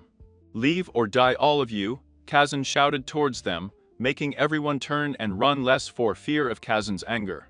It's okay, this bastard is spitting out more of that bat shit, crazy raccoon dog son. Kazan thought as he felt more Shukaku power pouring out. You don't have enough chakra for a Susanoo. The Amaterasu won't work, thanks to that damn avatar animal wannabe, replacing it with instant sand. You can't summon anything powerful or big enough to face it, and thanks to this seal, you can't summon me. Sanso said, weighing the options, which made Kazan open his eyes like plates. Wait, what about that movement of the Metamories, that combustion placed during the 8th month? Kazan said. Yes, it could work well, then let's try, Sun said. Play the Tuzan 4 Crush phenomenon. Gara soon returned, as the sand covered everything but his feet, and he was smiling like a child at Christmas. That's it, come, make me feel alive, he shouted until he was blinded by a white light. He only saw 4 index fingers connect and heard this. Ha. Bara ha. Heh, it's okay, the unknown figure said, emitting a mixture of 2 voices. So, Bisensei greeted. How does it feel to fight against 2 legends, and also against your masters? Orochimaru said, licking his lips, and placed 2 cribs, and with seal tags on the heads of the cradles. We're alive again, said Esirama, the Shodai Myokai, looking at his body. Yes, it seems to be Fear Tensei no Jutsu. So they're using us as pawns, huh? Said Tobirama, the Nidame Okage. Orochimaru smiled smugly and said, Okay, kill those, Esirama, Tobirama. An unknown voice, though not unknown to the Senju brothers, interrupted them, turning pale with fear. Take us back. Take us back, shit, fart now. Esirama shouted, shaking Orochimaru, who ordered him to let go. Who's coming? He asked. I don't know how she is here, but please release us now, I'm begging you. Nothing good can come out of this. Tobirama shouted as he shook Orochimaru's neck, aligning with Esirama again, causing the other cages to sweat a drop. Who the fuck is coming? Orochimaru shouted. Don't you understand, Esirama? Hide yourself. It's the end of the world. We're so fucked up. I told you that Kami wanted to make us her bitch, Tobirama. I told you, cried Esirama, running in circles with Tobirama. Oh guys, they heard a familiar female voice and turned to see her in all her glory. Damn it? They both shouted, staring at Madara Uchiha, who had joined the battle. Let's dance, guys, she said. So guys, shall we dance? Madara said, taking the gumbai off her back and holding it in her hand. Madara-chan, how are you here? Tobirama asked. Oh, you know, the classic alien teenager brings you back to your actions. Years of youth, and then you fall in love with him, along with 4 others, and fight your ex-boyfriend and his brother for him. Tobibaka, now let's go, Madara said, and walked towards Esirama, who turned pale as she approached, unlike Tobirama, who glared at her. What do you mean you love another and your ex-boyfriend? He said. Simple, when your old man cheats on you with a Yuki clan member and acts like nothing happened, now pigs dance. He said as a blue rib cage, skeletal arm and hand appeared, and threw out a blue design like a shuriken in a circular thread that resembles to the Sharingan. Yasuka Magatama. He shouted and saw Esirama made some hand signals, then wooden tentacles rose up from the ground and hit the shuriken to push him away. And he turned towards Tobirama. You just had to cheat, you bastard. Esirama shouted, but turned to notice Madara in front of him. And slammed him against the barrier, causing the first one to get burned. Humph, this is all you have, Esirama. Your weakness is a sin, Madara said before turning to the side, avoiding the water dragon that had come from the air, and crashed to the ground gracefully. Madara-chan, you're not as strong as I remember, maybe it was wise to cheat, Tobirama said, making Esirama, Sarutobi, Onoki. I know he's on Orochi Pato's side, but let's face it, you know you would, Orochimaru, more than it is. Now with his appearance of Casper and Ippolidian. That's killing them both, he said, and made the tiger signal. Katten. Gukamasitsu, Madara exhaled a huge burst of fire towards Tobirama and Ashibama. Both brothers opened their eyes wide and beckoned with their hands. Suten. Bakusu and Suisoa. Baradoten. Dorjeki, they said as Tobirama launched a gigantic torrent of water to counter the Katten, and Esirama formed a gigantic wall of earth to block the excess flames. The 3 jutsus collided, and a huge explosion of steam with pieces of earth engulfed them. Madara took advantage of this distraction to suppress his chakra and carry a look of smugness until a certain woman appeared on the side. He turned quickly and received a strong kick in the crotch. Tobirama cried and fell to the ground, clinging to what was left of his manhood. Esirama tried to sneak up on him, but he was hit by a brown. Madara and Sarutobi, surprised and curious about what hit Esirama, saw a monkey tail tied to Madara swinging wildly. I'm back, bitches, said a male voice as a figure crashed to the ground inside the barrier. Gaara stared at the new figure in front of him. She had ash-gray spiky hair with red highlights and a spiky fringe that covered one of her legs. He was wearing a black vest with red piping, a gray tank top, baggy white pants, and black martial arts shoes. She was also wearing light red bracelets, a biomask with ancient markings on her head around her left hip, and a small blood red pumpkin on her right. The man had opened his eyes to reveal a pair of black tamos with 3 white sharingas, and behind was swinging an ash-gray Saiyan tail with red wicks. Heh, come get me, wannabe avatar, said the figure, making a come here gesture, charged at the figure and scratched it, only for it to disappear. Oops, you got lost. Hey Gaara, what are Kazan and Son Goku's names? Sozaku sounds good, huh? Sozaku said and appeared in front of Gaara, kicked him in the face, and sent him against 5 trees. Heh, Sozaku smiled smugly, and threw a series of punches and kicks in the air. Look at me, I'm breaking records, he said, and continued punching and kicking. Mum, at first I was worried that we would share a body, but it seems that everything turned out fine, she said, smiling smugly. Gaara looked at him for a moment before lowering his arms. He let his guard down, cow, Sozaku thought, and struck with his hand, as sharp winds cut Gaara's sandarm, which was growing back. "I'm sorry, Gaara-chan, I touched you at a bad time," Sozaku said. "I guess this is fine. Mother will take your blood, and I will prove my existence," Gaara smiled. Sozaku chuckled. "Me," said Sozaku, mocking Gaara, making the possessed by a biju angry. "That's enough of that." Gaara screamed and charged at Sozaku and punched him, but Sozaku jumped on him and swooped in, kicking him in the face. She then kicked him in the stomach and sent him to the ground, only for Gaara to recover and land in a tree.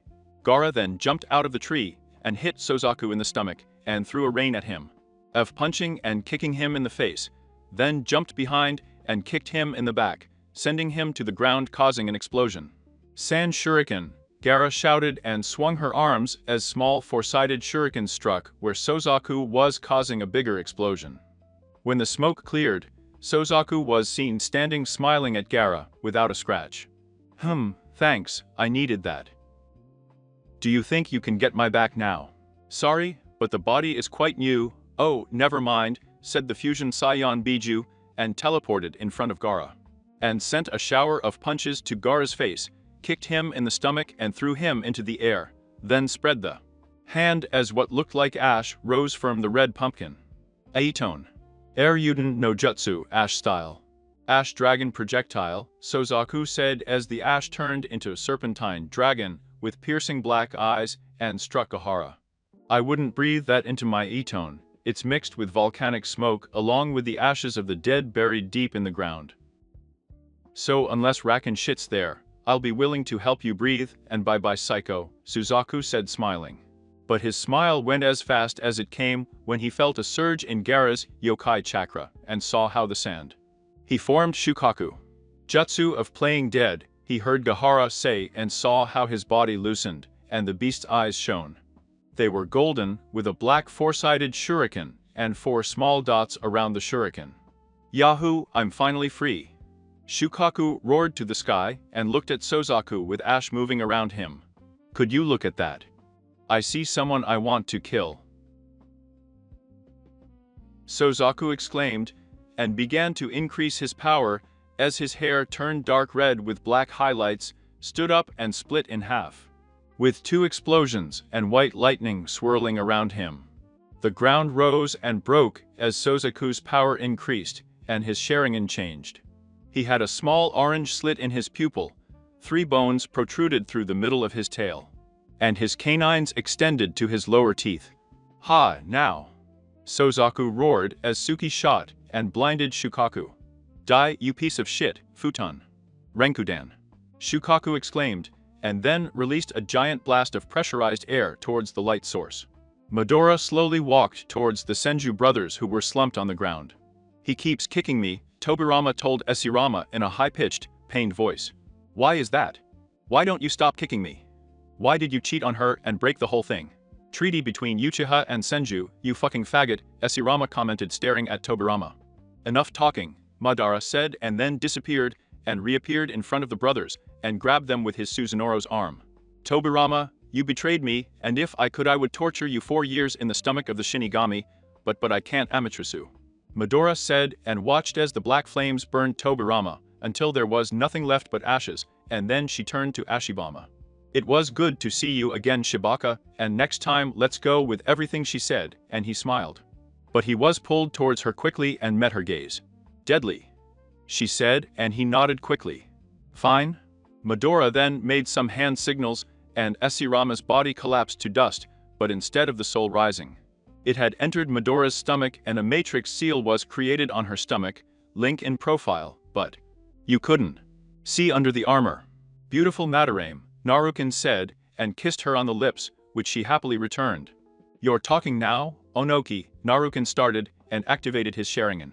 "How fucked up are you?" Onoki growled at the Saiyan Hinshiriki, and flew into the air, and clasped his hands together. "Onoki defense, and he's going to fight you with me." What was Sakura busy with? "Let's go with your power level. You're not a god at all. You're not a Hinshiriki. And you're certainly not a Super Saiyan, you're just a human," Naruken teased, causing Onoki to growl more. "Yeah, well, you know what? Fuck, power levels. Damn, the Super Saiyan. And fuck you. Hinton. Genkai, a Karino Jutsu. Noki shouted as her particular style cube headed straight for Naruken and Midora and caught them, in my defense. Perfect timing from Tien. Die now. Onoki shouted as the cube glowed and exploded. Haha. He plays disturbed inside the fire. The music starts. Oh, Devon. He's not going to heaven. She's just another lost soul about to be mine. Leave it again, we will receive it.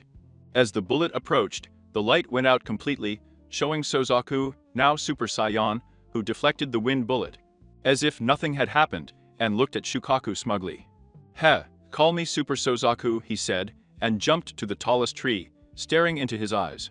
Use Gaara's body again, or create a clone. It's fine for you and it won't slow you down. Does Suzaku have to sketch a motherfucker to make her understand me? Super Suzaku said with his arms crossed, watching as Shukaku smiled and allowed himself to get back with Gaara. But clearly controlled everything. Come on, bitch. It's out of your control. They will meet again sometime. Devon is no longer living, he has become incomplete as a little child. She was taken and then abandoned. You'll remember everything, let me blow your mind again. Both of them didn't make any movement, staring each other in the eyes, ready to move when the other one does, both already. Filled with a primal urge to fight. Devon lies beyond this portal, he takes the word of an immortal. The wind was blowing hard and both fighters jumped out of the trees and fought in a rain of punches and kicks. That for the Honin and the lower ranks would only see flashes, blurs and echoes. Sozaku kicked Shukaku in the stomach, grabbed him by the face, and kneed him, sending him slightly backwards, but the demon recovered. Grabbed Sozaku by the hair and punched him in the face. Sozaku kneed Shukaku in the stomach, which forced the demon to let go, and went. I have returned for a burst of kipper. Give me your soul for eternity. Free up your life to start another time with her. End your pain with me. There is another way. Free your life. Take your place inside the fire with her. Shukaku quickly recovered and tried to give Sozaku a heart punch, but received a roller on the side and then fired several ki blasts. Shukaku soon saw Ki's orbs heading towards him. He took a deep breath and exhaled the air, causing a howl that destabilized Ki's explosion.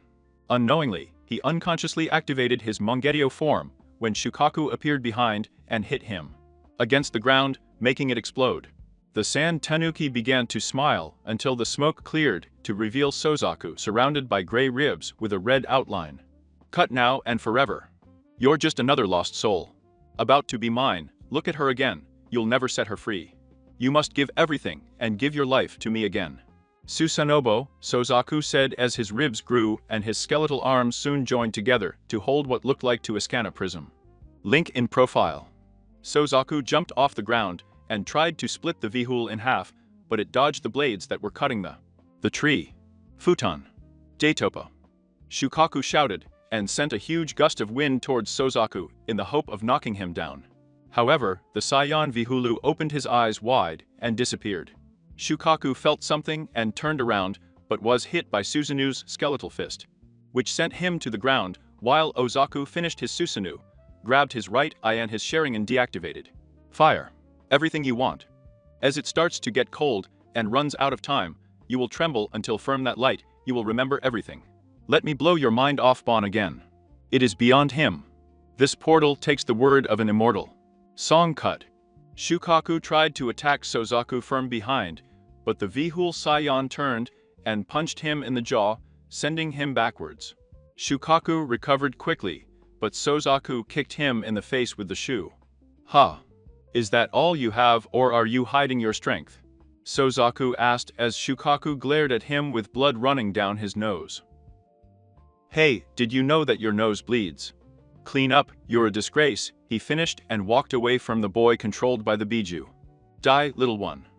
You little asshole, Shukaku said and punched Sozaku in the stomach, forcing him to kneel. Then, he cupped his back, kicked him in the air and teleported behind him, hitting him with the handle of a double axe, causing the boy to crash into the nearby lake, while Shukaku threw countless sand bullets. The Vihul-controlled boy walked towards the lake and smiled, but was soon replaced when Sozaku emerged from the water. That was weak, and your aim is lousy. What would you shoot at if you could? As soon as your sand came in, it drowned in water. He must be stupid. Anyway, Sozaku said. I guess I have to show you how it's done. It's a good idea, because I wanted to taste my true blood with you, Sozaku said, adopting a strange posture with both hands in a fist. The left above the head, and the right extended. Shukaku, against his better judgment, as always with that damn raccoon, waited, but not long. Suzaku let himself fall, and made a circular motion with his feet, causing green flames to come to life and swirl, sending the wave of fire towards Shukaku, who jumped, but couldn't let go of his gourd, which turned into glass. Because of the heat. This is one of the limits of my true lineage, Shukaku. He is not my Yoden, nor my Itone, nor even my Sharingan. This is my magic Kasai, fire control, Suzaku said. And shuddered as he remembered his droid's smile when creating the lineage with an awakening effect. Soku then made a punching gesture, causing a giant fireball to explode and be sent towards him. Then, he hit his stomach with his hand, while a torrent of wind came out of his mouth in an attempt to put out the fire. But he got the opposite effect. The fire multiplied by 5, becoming as high as the Viju. He tried to use the sand on the ground to create a shield, but was caught by a towering tree. He could only watch as the fireball struck him mortally, sending him deep into the forest, and then exploded, causing everything within a 3-kilometer radius to burn, melt or become Tira and ashes. It's a pleasure that they finally appear, Narukin Midori-san, Suzaku said without even bothering to open his eyes, which were now closed. I'm sorry, but we had to let Onoki do his little parade. We were going to kill him when you and Shukaku shot each other, so what do we call them? Narukin said, standing behind Sozaku, looking the other way. Sozaku is fine, and I'm glad to see you again, Midori-san, the Super Saiyan Viju said to the woman in red armor, with a gumbai on her back. In this case, it is Casino Sozaku, and it seems that your dance does not failed at all, Madara said with a smile that quickly disappeared as she felt the large chakra buildup, and saw Shukaku back with 3rd-degree burns and healing. You little assholes. Shukaku said. Song summary. Give me your soul for eternity, free your life, to begin with. Another time with her, Shukaku stood up before charging at the 3 of them. Hemph, guys, don't let me win, Madara said, and saw Sozaku approaching, biting his thumb and rubbing it on his shoulder. As he did so, 2 red dots appeared on his forehead, and steam was emanating from his body. Well, goodbye lava, but it was worth it, Sozaku said.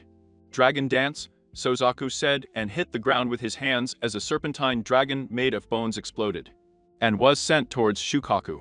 Katen, Sukoku, fire style. Stabbing pain in the head, Midori cried. And he set the dragon on fire. Then he saw how the dragon hit Shukaku, burning him. Secret Shikotsunyaku Jutsu. Emergence of the deep bone forest, Sozaku said as the dragon took root in the ground and bone-like roots sprouted out of the ground, and trapped Shukaku, forming a giant willow tree. Midori growled and exhaled a great mass of flames that burned the tree. End your pain with me. Humph, that's all you got. Suzaku said with a smile as he pumped more chakra into his jutsu that covered the Midori flames. There is another way. Humph, not even close, Madara said with a haven't started yet tone as he climbed up, not only burning Sozaku's bone tree, but also creating small explosions until the tree exploded, leaving a battered, burned, and bruised who was still trying to get up. This thing doesn't die. I know that Gaara's body can't take any more after the fireball, so why does it keep moving? Sozaku asked. Free your life, take your place inside the fire with it. End of the song. It's because Shukaku is sending chakra quickly, healing Gaara while he fights, lengthening his life, but by then Gaara's body. It should be inactive, but it's time to finish this, Narukin said as he extended his hand and a blue and red sphere formed on him. Take this, shameful Viju, Rasen Zero, spiral explosion of doom, Naruto said, teleporting towards Shukaku, and throwing the spinning explosion at Gaara's back, destroying the Vihulu and his host. Now I think we stayed too long on this horrible planet. The capsules are ready, and everyone is somewhere to go, so let's go, Tobe. A certain emo voice shouted, making the 3 of them turn around to see Sasuke and Sakura glaring. To Narukin. You have a lot of courage in accepting my death, you clanless bastard, Sasuke said with a look enhanced by the sharing in that Naruken. Sozaku and Midoriya rejected. Tobe, don't you dare ignore. Kami, shut up. You embarrass the Uchiha clan with your loud voice, Midoriya said looking at Sasuke. Damn, you can't talk to Sasuke-kun. It's an Uchiha, you're just a nameless motherfucker, Sakura said as Sasuke nodded, leaving Naruken and Sozaku speechless. Now, if you don't mind, I want to take care of that trash, and that loser, so move over, smug slutty. Sasuke said, leaving the two Aijin with eyes like plates as their jaws touched the ground. Madara just brushed a lock of hair and let out the breath it contained. Yes, she said, and slammed Sasuke into a tree, which made Sakura scream until Sozaku hit her in the back of the head. Midoriya appeared in front of Sasuke and proceeded to beat the ungrateful brat until he was barely on his feet. Do you think this is it, you stupid bitch? Now face my Superuchi Oruk. The emo started until Midoriya gave him a spinning kick on the arm, dislocating it from the joint. Humph, it seems like you can't follow in my footsteps. What a boring fellow. You embarrassed the Uchiha clan before they forced me out due to the embarrassment of Tobibama's fear. I fought the best ninjas and you're nowhere near hell. I bet the girl with the pink hair is more feisty. You embarrass us, Sasuke, but you won't be part of the new Uchiha clan. If this is the best that the descendants of the weak members of the branch can do, then your weakness is a sin, Melora said. He watched as Naruken burned Sasuke in a series of black flames, until there was nothing left but ashes, and then he started laughing. Ha ha, he's gone, he's finally gone, ha ha. I'm so happy that maybe I won't even kill them all, ha ha, Naruken said laughing like crazy. Seriously, said the stupid Kankuro, hoping not to see him see how the three of them defeated Gaara and Shukaku with no problems. Ha ha ha, they are completely fucked, Naruken said, and jumped towards Amadora and Sozaku. Then Sozaku shone and became people, signifying the end of the fusion. Wow, that was a thrill, I love that fusion, Kazan said and looked next to him to see Sun in human form. Her son had spiky red hair that reached down to his back, his four tails swayed around him. He was wearing a long black cape with orange waves licking the bottom, and a black t-shirt along with two ambo black pants and gray shinobi sandals along with a small red pumpkin on his left hip.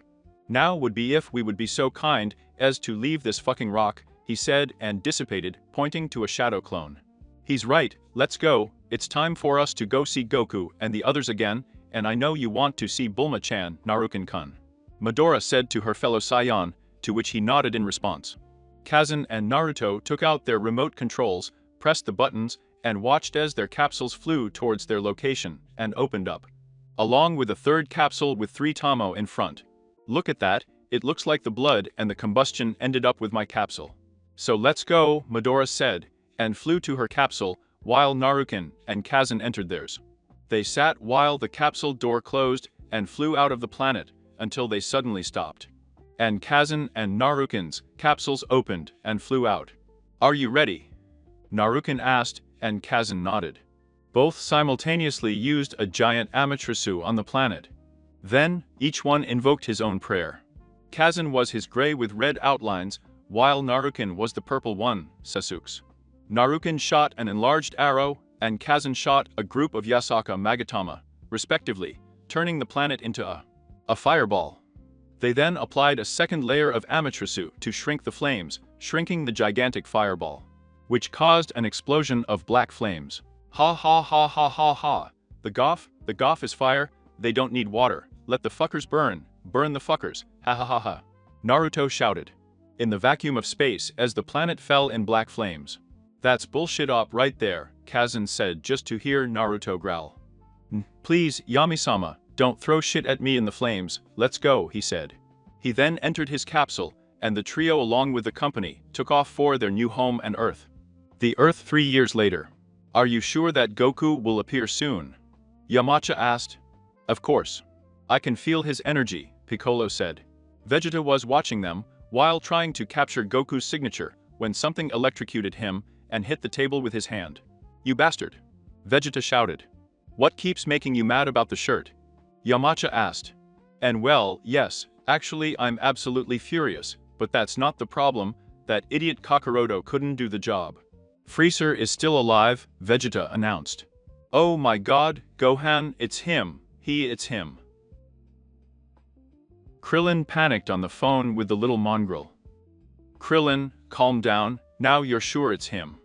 Gohan asked, putting emphasis on the safe part. Gohan, once you had a man inside you, you know when he's coming approximately.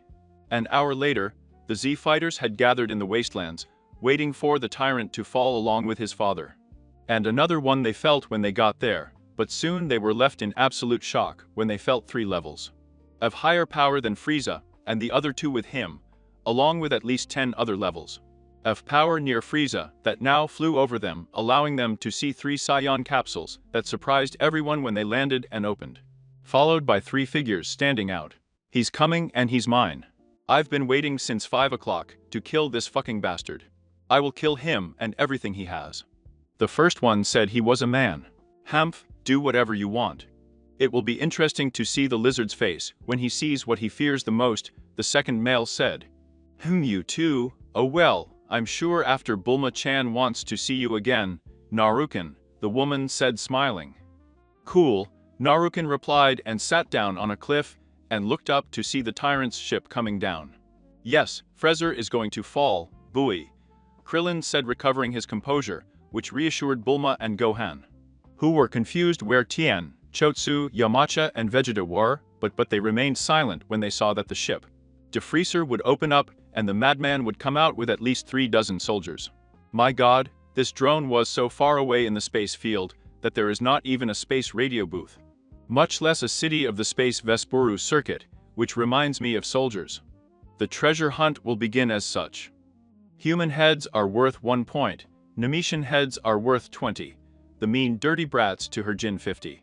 And if you find any insubordinate pureblood monkey trash, you win. Now go away, Frecker ordered, and watched as his soldiers. They started running until they were all hit and fell dead. So what? He shouted and looked to see them pierced with holes in the stomach of some, but what surprised him was that the weapons that did it were bones in the others along with fragments. Then he heard footsteps along with father and looked up to see. He was a man with spiky ash-gray hair who left a fringe covering his eyes. While the rest were pulled down to his back, he was wearing a blackish-purple bandage that wrapped around his mouth to the lower torso along his left arm. He was also wearing Ambubise's arm protectors, black fingerless gloves with the right one going up close to his shoulder along with metal plates on the back. On the left plate was the kanji for retribution, and on the right was the kanji for trial. He was wearing baggy black pants with a holster on his left leg and a chain with a pentagram on it. The way on his right leg inside was the box 4-4. He also wore white bandages on his legs and combat boots, along with gray shin guards and a gray vest over his torso ash-gray tail. Frieza, I will be your end, little worm, come and die. If they think I'm playing, let's dance, Kazan said with little emotion. Dance? Oh, my father thinks he's a dancer, said Freezer. If you think I'm joking, come get me, you assholes. Kazan angered Freezer. All right then, soldiers, attack and leave nothing of him, he said, and watched as his soldiers charged at Kazan. Don't tease me with these weaklings, Kazan said, and closed his right eye while his left eye slowly rotated. What is he doing? He was asked by Soldier 1. Never mind, let's finish this bastard off, Soldier 2 said. Kazan just stood there with his arms crossed, and opened his right eye and spoke. Yomi, world of darkness. While his right eye was bleeding, the platoon suddenly stopped, and they saw the world around them turn completely black with some hollow groans echoing, then vines of a pure black. They fired at intense speeds from the ground that united them. The dark vines will then drag their captives towards the earth. Then they will stop and the soldiers will feel different, tied to a cross in the sky, with spikes that go through their hands, making them scream. This is not real, one said, only to have his mouth sewn shut, and a dark, malevolent voice fill the air. With sacred music, Naruto, the gods wake up. Scream all you want, cry, beg, no one can hear you. I am your Kami, your Yami, your Shinigami. I am your hell and your heaven, said the voice, getting louder and louder, as a white light pierced the darkness of this hell hole alone, to reveal Kazan descending like a god, looking at them as his eyes flashed menacingly. Everyone follows a tyrant who has massacred hundreds, thousands, millions of lives without fear, regret or compassion. And then they allow him to kill my people, my home, my world, my family. If you want to follow a madman, follow him to the grave. Get out of my sight." Kazan spoke with a demonic voice and snapped his fingers, which resonated all over the world. The earth shook and opened, revealing demons trying to trap them. While this was happening, the crosses that bound them were slowly coming down. While this was happening, demons would emerge from the earth and begin torturing the souls of the bound targets. "Help us, Mr. Frieza. I don't want to die. I can't go out like this." "Damn Saiyans" was the only response from the soldiers of Frecker and King Cold before it was. They were eaten alive. Out of Yomi. Freezer was curious as to why his soldiers had stopped moving along with his father, only to be shocked angrily to see the troops drop dead 3 seconds later. "How is this possible?" roared King Cold with Ida. "Humph, it's one of my moves, Yomi. Even though you won't experience that power and neither will your son, you earned a much better punishment," Kazan said. "While you know, brat, you only live because I need something to entertain me until the Super Saiyan Goku arrives," Freezer told him, being arrogant. Then Kakaroto became a Super Saiyan. "Ark, just saying it and hearing his name causes me some anger. Now it's just him and his dad, as well as another level of power I feel on the ship and behind the cliffs. Any ideas?" Q Bisama, John Bisama, thought, what do they do, and then he spoke to his new Vihulu and his old Vihulu. "He is arrogant and has a temper. Strong, nothing you can't handle easily," Sun said as he watched the whole fight, and then looked back. To see a giant dark, red almost black fox with 9 tails stand up, Menma's Kirby. It's obvious that this strange alien genotype has experience with a Super Saiyan, so let's show them why they are legendary, kid. "Leave him in the grave of fear," Yami Karama shouted. Menma's bike was a dark bike, so Yami Karama. "Humph, Goku is not the only one who can become a Super Saiyan. You're looking for him so I can play the part," he said. The Saiyan Hinshiriki, making the king and his son gasp before bursting out laughing. "Did you hear that, Daddy? I can play the part. It's like a 5-year-old trying to play cop," Freezer said. "Or with you, and how you like to play pink princesses." "Dad, I haven't done that since I was 8, my Quincy era," Freezer argued, not noticing the sudden increase in power. Until they saw the bodies and debris rise up and spin like a tornado around Kaizen. As his hair started to dye blood red with black streaks, his eyes turned a pale green without pupils, and his aura moved around him. As he watched the Colt family. "Well, then let's get started.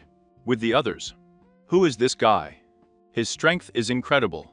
He is stronger than Goku," Krillin asked, shaking a little. "That's Kazan, another Saiyan like me, Kakaroto, Vegeta, and my friend Midora-chan." They heard and turned to see Naruken and Midora sitting on the giant rock behind them with mocking smiles.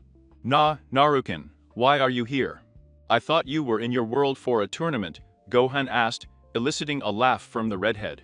"Yes, but you see, my planet has suffered a terrible explosion, so I basically blew it up," Naruken said. And turned his eyes towards the fight. "Back to the fight. Those eyes, that emotionless face," Freezer said, and then he remembered Goku with the same face. "Not kill, destroy, murder, exterminate, exterminate, exterminate," he said, creating a huge ball here. That looked like the sun. "Freezer, stop, you'll kill us both," King Cold replied. "This one is for you, father," Freezer shouted, and walked across the sphere, towards Kazan, laughing like a madman. "Haha. Nansingen calls Bajitabala. City Humingon is calling. Nansingen calls Bajitabala. Frecker, what did you do?" "Dad, not now," Freezer interrupted as Ki's sphere rose completely, and Kaizen held Freezer's supernova with one hand, and a mocking smile. "Hey, Freezer, thanks for a new attack, now return it," Kazan said, and unleashed his ki, which allowed the sphere to turn blood red and black. "It's not about the Emperor," the ashen-haired Saiyan said, and through the blast, he addressed the Colt family. "No, don't do it, Worm," said father and son, and they sent a ki wave that destroyed the sphere, without noticing the disappearance of Kaizen. "Ha ha ha ha, son, that's the true power of the Cold race," King Cold said arrogantly.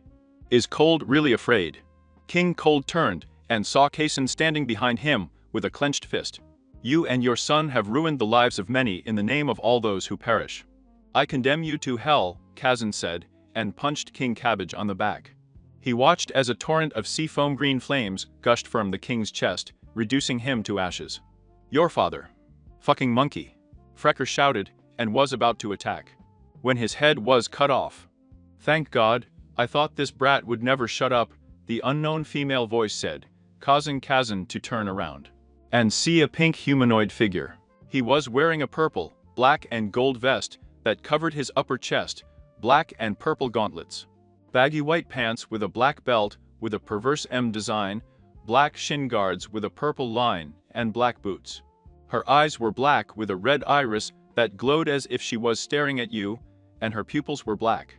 He had spikes up to his back, with 5 bangs to the left, and 2 long tentacles that reached down to his legs. Mom, thank you, Saya Jinsen. I could have taken Freezer and her father away separately, but not at the same time. Besides this spell they've put on me, so I won't be sold. The woman said, crushing Freezer's head and sending a blast from here that destroyed her body until it turns into ashes. By the looks of it, and if that M is of any use, you are of the Majin race. Tell me, Majinson, what is your name? Kazan said, crossing his arms. It's rude not to mention who you are first, Saya Jinsen, and I mean the 3 of you. He said with a slight smile that made Kazan and his 2 tenants smile as well. As you wish, Majin-chan. My name is Kazan Kazuki. Along with Kurama and Son Goku, I am a Saiyan.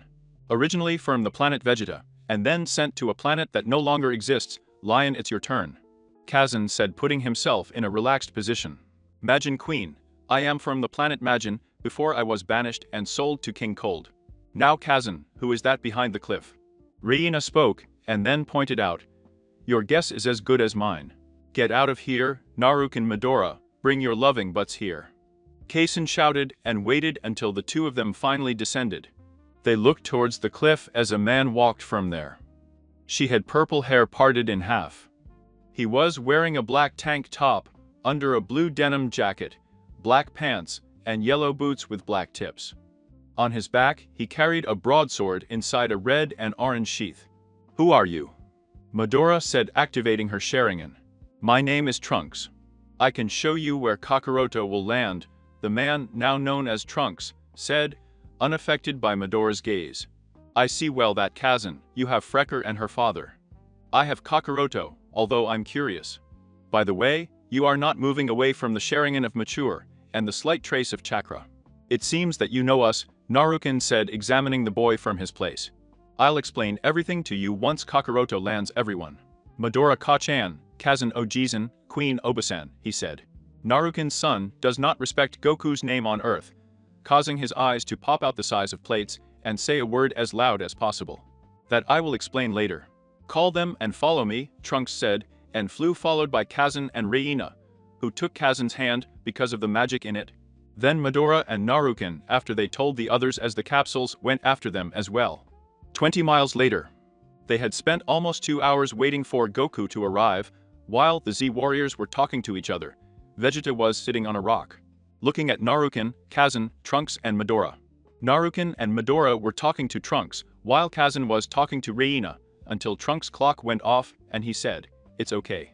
Kakaroto will be arriving any moment, so keep an eye out for him." Everyone was looking around, until they saw a capsule, Saiyan coming down and crashing to the ground. The capsule then began to open to reveal the champion of the Earth, Son Goku. Guys, we don't have time. Frieza about what? He was interrupted by cheers from his friends who confused him. Hey guys, what happened to Frecker? Goku asked and saw how everyone pointed to Kazan and Reina, who the first one grabbed his arms almost strangling them. Kakaroto, Kakaroto. Kazan shouted, gritting his teeth and maintaining his position, but calmed down when Reina put her hand on his shoulder. How do you know my name, Saiyan? Goku asked seriously. Don't worry about that, Kakaroto. Worry about who's going to attack you, Midora said. What to me? Kakaroto, Kakaroto. As soon as the words left his mouth, Naruken charged at him with his Sharingan spinning wildly. Kakaroto? Kakaroto? Naruken shouted as he hit Goku directly to the ground, making a huge crater. So what, Naruken, what are you doing?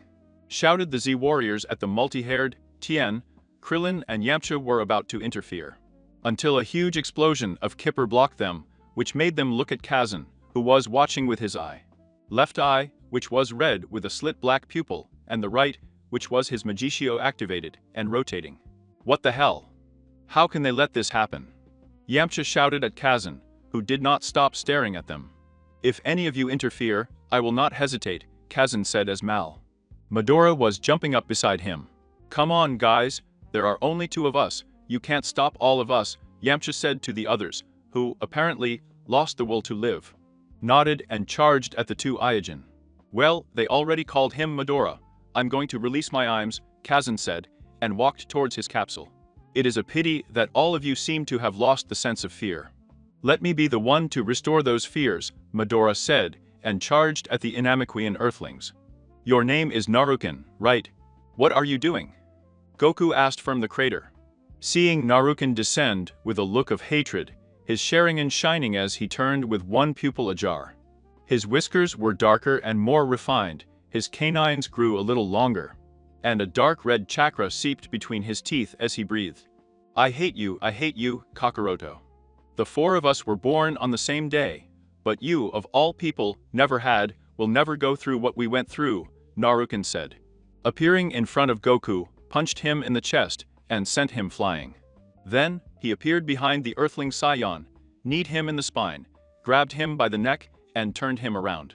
Didn't you get stabbed as a baby for having a high level of power, because of a scared coward king, Broly? Naruken shouted, and punched him in the stomach, causing Goku to cough up blood. You weren't sent to a planet, and you became a weapon, and your true self was sealed by force, Naruken. He screamed again, and punched Goku in the face.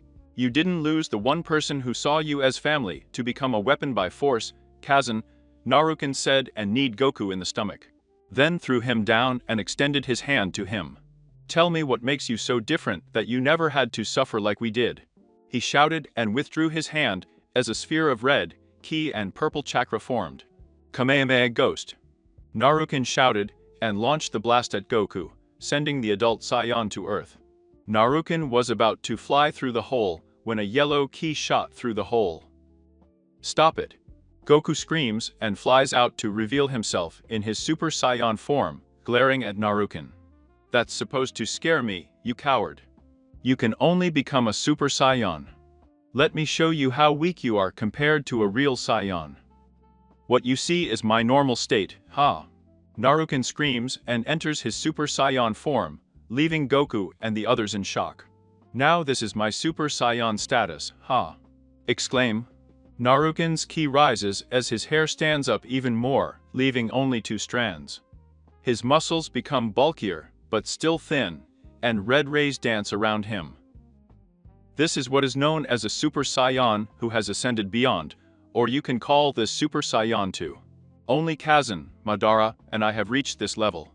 You see, the gap is beyond your power when I became Super Saiyan.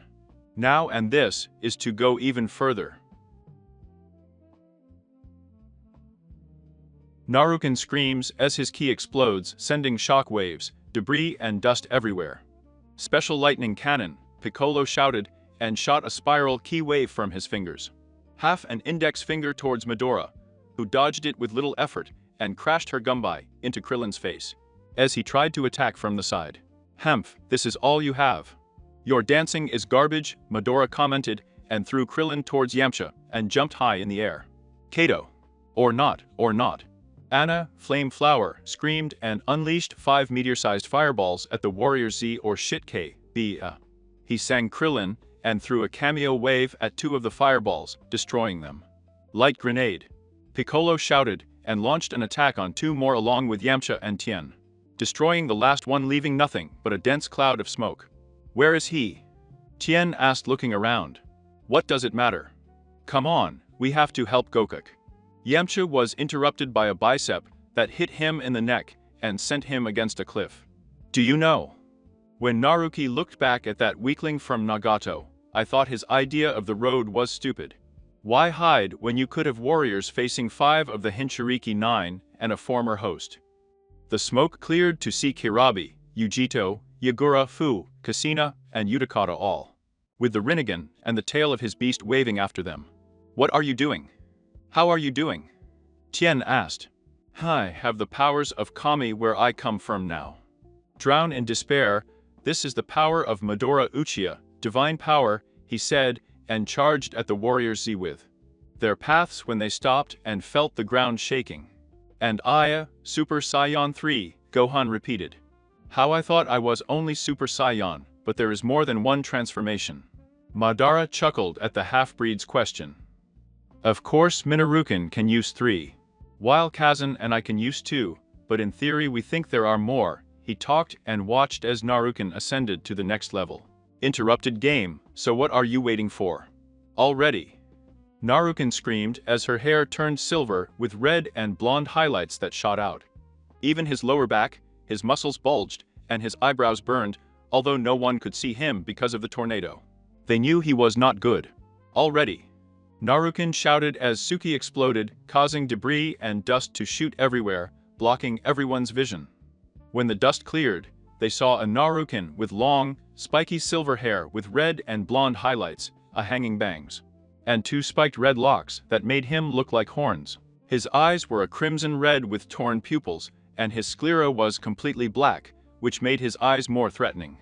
His muscles were a little bigger than before, and his eyebrows were burned, his tail was silver, and his whiskers were darker and deeper, and his canines reached to his lower lip, making him look like a demon, as red and black lightning bolts raced around him fiercely. So, what are you waiting for? So, what are you waiting for? Sorry for the delay, I haven't practiced much with this form in the last year. Now let me show you the power of a Saiyan, Naruken said in a demonic voice, and jumped off a high cliff, while Goku did the same, looking at himself angrily. When the wind stopped, they both jumped in, one against the other. Only the Z warriors, Gon, Vegeta, Madara and Kazan, could see Goku struggling. I have never made concessions. I never gave up. And that's how I've embraced every challenge in my life. And I have never walked blindly, I am guided by hunger. And so I savor every drop, every minute that I am alive. Goku tries to kick Naruken, but the Super Saiyan 3 grabs his foot, spins him around, and throws him. Naruken appears behind Goku and kicks him in the butt, sending him to the ground. Don't leave anything behind. Goku recovered and tried to punch and kick Naruken, but Naruken effortlessly dodged him, then jumped behind Goku and kicked him. So, what are you waiting for? Tell me what are you waiting for? Don't stand idly by and deny it.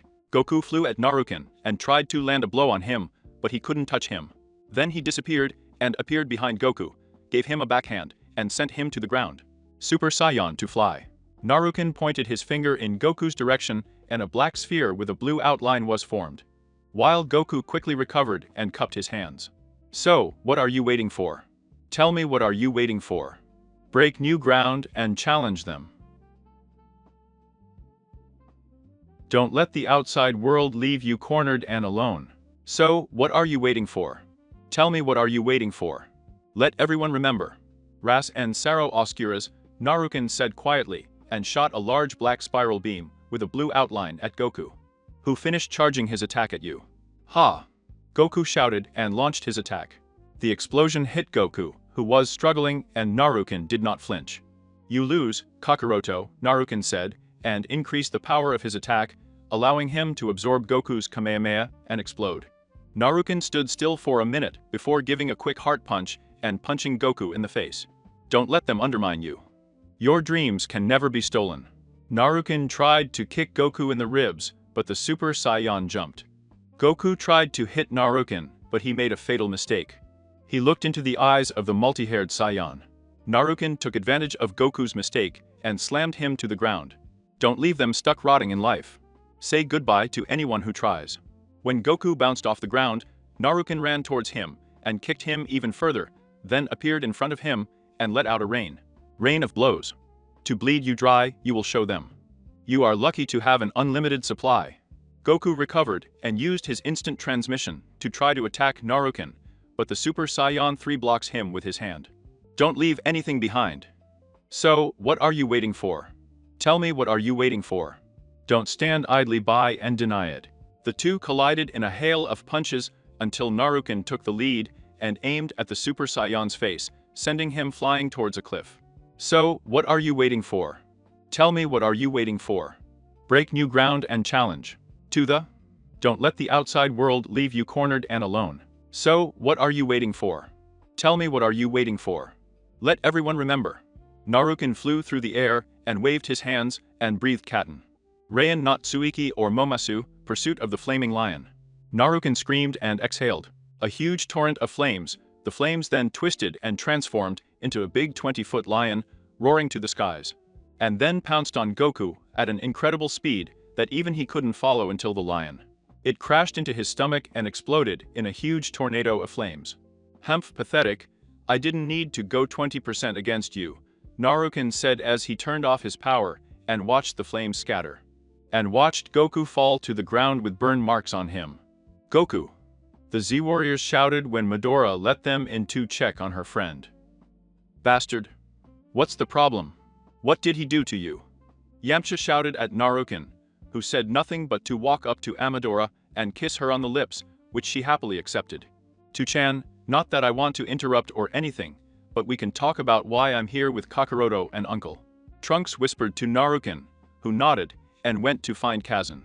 Wait, what about Goku? He said 10, and Midoriya replied, damn, that fucking idiot with those fucking magic things you have, bald. As he said that, Krillin and the others were startled at the simple answer. Krillin got up, took a senzu seed out of his pocket, and gave it to Goku, who was healed instantly, but stared at Naruken. As he returned with Kazan and Victoria. Sorry for the wrong name in the last chapter, forgive me, along with 7 other people. Tsunade, Anko, Inata, Kulina and Mei. Teuya, and I decided. Say give it to Naruken Samui. What was the problem? Ha. Goku could have died, Yamcha said, but he fell quickly when Kazan glared at him and spoke. Keep talking, and I'll kill you, you weakling. Kazan, Midoriya, Naruken and Victoria turned their attention to Trunks, who indicated them. To them, and to Goku to follow him. After walking away from the rest of the group, Trunks spoke. As you can probably guess, I'm from the future, a dark future, and I came to warn you to save it. In 3 years, a madman will create 2 powerful creatures with the desire to rule the world. The 2 creatures are a couple. They're androids in my time, kill everyone. Vegeta, Krillin, Yamcha 10, Piccolo, Gon, Chi-Chi.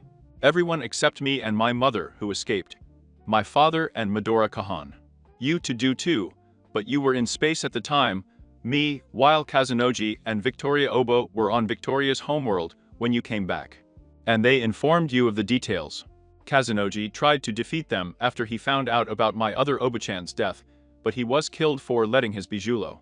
And his anger consumed him. Victoria Obachan was left alone. Tuzan, after you found out about the death of my other Kachan, you suffered an illness just like Kakaroto. And died while Midoriya Kachan was going to kill them, only 2, back with 1 arm, and without her right Sharingan, that the female implanted and used as a toy. At the end of his story, Naruken and Kazan Growler. For having finished too soon, and for her stupid reasons, Victoria was angry because Kazan was killed in the future. And Midoriya was angry because they not only took her arm, but stole her eye as a toy, But there is good news for me. Coming back, Kachan and I made these medicines. That cure diseases, the future child said, giving Naruken and Goku the medicines they kept. So we have 3 years to train and destroy these androids to save your future, Musuko-san. Well, I can never have a big challenge apart from Kazan and your father, and besides, I want to kill whoever takes my eye. Midoriya said with huge joy, waiting for new challenges. While Kazan and Victoria kept expressionless faces, they knew that these years would be difficult, but they also wanted to fight. Narukina felt, just like Goku. Well, that's it. I should come back before they arrive in 3 years, Trunks said, and the future Saiyan left. Goku approached his friends, mainly to avoid the 3 Saiyans and the Majin, who did not pay attention to him. They just looked at each other and thought, this is going to be fun. The Earth a year later. Well, let me get this straight. Which one of you Naruken despises more than me? And the brat we tolerate decided to separate me from my wives and girlfriend, along with my son Zuko. While I was resting with said son, all for a camping trip, and because the idiot wants me to train him after I get fish, it's on me. Am I missing something? Kazan asked irritably, while holding a baby with dark brown hair with ash-gray highlights, wrapped in a dark blue blanket. About 4 months ago, Mei gave birth to twins. A boy and a girl. The girl named her Azula, and the boy, whom Kazan named Zuko. Kulina and Mata and Anko were also pregnant. Anko had to be done in 2 months, thanks to his secret training sessions. Kazan was putting Zuko to bed at his house when 2 orange blots, 1 purple and 1 pink appeared, grabbed him and disappeared. Kazan realized that those idiots had kidnapped him and his son, leaving him furious. Cool, come on, Kazan, if we asked you, you'd say no. Besides, it's nice to get the baby out of the house. And speaking of which, whose baby is it? Said Krillin, trying to calm down an angry Kazan and trying to make up a story about him for overcooking the pork. First of all, I was fine, and I wasn't whipped unlike you. Secondly, this is me and son, his twin Azula is at home, Kazan said with her attention on the baby. As she shot sparks and Bolutus from her fist. He's shooting fire out of his hands. Gon asked surprised. I've never seen that happen to anyone before. It's a Keek and Genkai lineage limit that my droid created for me. It's my Kasai wizard, fire control. Although it seems that my children did not have to go through the awakening effect, how lucky are the Gakas. Kazan said with a little envy. He remembered the first time he unlocked it. He felt as if his body would melt alive and then rebuild, only to be unable to move for a week. The simple act of moving caused heavy fire attacks everywhere. Kazan's gaze quickly changed to that of the Sharingan, and then a clone emerged from the ground and grabbed Zuko. The original Kazan fired a quick burst of ki at Gohan. As it whizzed past the Elfling, it struck a large, green man with long, spiky hair, wearing armor, Saiyan, and an outstretched right umbrella. It's okay, Yuli rejected. You have 5 seconds to explain why you're here or get off this planet, Kazan said. Then his pupil inside the Sharingan turned into a slit as a dark red, almost black bubbling chakra appeared around him, forming a layer. 2 arms shot out and lunged towards Krillin, and Gon grabbing them just in time, but he didn't grab Alam, allowing him to be captured by a dinosaur-like humanoid in armor. Saiyan, along with the pot of food filled with pork that he got from Eliam, then clicked on his head. And the grip of Chakra's arms tightened on Gon and Krillin. The bastards took my fucking pig when we were bringing the fucking pig. You know I can't get that special kind of pig anymore after I blow up the Eam. Kazan shouted full of rage, debating whether to use Moon Reader Tsukuyomi on them or the alien squad. Well sir, if that makes you angry, this definitely will. As a space Frenchman, I find this food completely detestable. This pig is completely collected. The most extravagant-looking member spoke, which made Kazan Tsukuyomi decide about them. Fuck the squad right now. Sending a quick nod to the clone. He brought Krijin and Gon closer to the clone. His Sharingan is spinning Tsukuyomi. They said knocking them both out, then the clone used Kamui, authority of the gods, to send them to his pocket dimension. Then said clone disappeared with Zuko in a swarm of bats when they were shot a burst of ki. You know I can tolerate a lot, but not the following. An old bitch with back pains, a village that despises me, 4 beasts without guardians, the protectors are sealed in me. A duck emo with a brother and superiority complex, my shit being taken by any fucking body, my food being real. Cooked and people trying to kill my kids, it's been fun, Kazan said, and made a half-tiger hand signal. Katten. Goryuka Tatsumaki no Jutsu. Fire style. Dragon flame tornado technique, Kazan said, and blew out a large serpentine dragon made of fire. The dragon flew and spun around the 3 of them, dragging Allen in the process. Watching Krillin fuck his pig, the Saiyan ninja felt that he deserved it. The dragon spun faster and faster, causing a tornado of flames that burned the soldiers and the pig. The dragon emerged from the tornado, dove into the ground, and emerged from the side. Post. He did this several times until a dome of fire formed under the tornado. The tornado has stabilized. Kazan flew towards the top as a small black ball of chakra formed in his hand. By turning the open hand towards the tornado opening, the ball grew to the size of 1 volleyball ball. Missing worms, Judama. He said and threw it into the tornado, causing a gigantic explosion. Kazan landed and felt someone, but soon recognized him as Kakaroto's idiot. Kaz, what happened? Kakaroto asked, prompting Kazan to glare at him and say, first of all, you ignorant bastard. Don't ever call me that again in your life. Secondly, I just burned and killed 3 strange genotypes and the pig, and then I trapped your son and that bald fucker in my Kamui dimension, besides fucking with their heads. Kazan, that's not very similar, Goku told him. Kazan activated his Maeki and looked at the Saiyan as black flames sprouted around him. Renegade for life, anyway. I'm pretty sure whoever sent them will be coming soon. I don't have time for these games. Take care of that. I'll send your friend and your son home. And I'll eat the pig they owe me, he said, walking away, grabbing Allen. And then he blew the 3 guys' heads off just to be safe. And vanished on the ground. City of the East. And Nada-chan, why did you and Bulma drag me shopping? Midora asked strangely. I had enjoyed the time so far. But this was very new to her. Hell. Her friends are still new to her. And Nada only identifies with her a little bit, which is not much, but it was a start. Because you might be a Saiyan, but you can still have fun, and will be damned if you end up like Naruto and Kazan. It was only by luck that Kazan took care of Zuko-chan. It took a week before he stopped doing it. Once we brought Zuko in, he collapsed, Inada said with a giggle. Naruto is worse, you know, Inada, you should see how he was, he barely slept, always training. Trunks and Benny play me with her tail while she trains mentally or uses shadow clones. Don't put Madara with the triplets and Zuna, Indra and Itachi, and she can still be that strong. I'm actually jealous of the Saiyans, Bulma said as a dark cloud formed over her head, making the others sweat a drop. Neji is a handful to be a fighter like his father, even though Neji named him after her, and Mata chuckled. Then stopped and turned his head to see. Only to see Bulma and Midora frozen, he turned around in a state of shock to see a figure before the ice on the ground froze on her and she dis. Mayara. Good little princess, you are useful.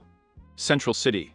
People walk around on what seems like a normal day. Suddenly, a red and white flash crashes through some buildings with a red and black rocket following it. And echoes of bangs can be heard as the building collapses. As the building collapses, 2 figures stand facing each other in the smoke. When the smoke cleared, he revealed Naruto, and in front of him, there is a pale-skinned man who wears a long white robe, has short pale orange hair on end, and a short beard. His robe had Magatama on his neck and back. Also on his back was a symbol of an eye with a wave pattern that was held in his 3 real eyes, and behind was a staff with 2 ends. One looked like the sun and the other like a crescent moon. Along with 9 black spheres, I could have sworn that we killed all of you fucking Agoros. And that they were dead years ago. How the hell are they alive? And younger, damn it. Naruto shouted at the shinobi god. Don't worry about that, Naruto, you and Kazan will pay for destroying our planet. He shouted at Goromo, charging at the Saiyan, who dodged him. Oh, you lousy hypocrite. That whole world was destroying itself. We ended it sooner. We could have killed them all and sold the damn rock. Hell, we gave them peace. But fuck peace, Naruto declared, and kicked Goromo in the ribs, sending him to the ground. Goromo responded by sending him the Jaro ladies. Naruto dodged them almost too late, realizing that they were faster than supposed. He didn't have time to think, as they returned, and he attacked them at close range, which caught him in the explosion. Is that all he really had? That felt too easy, Naruto spoke, but soon he pushed his elbow back and nailed Goromo in the stomach. Naruto then launched a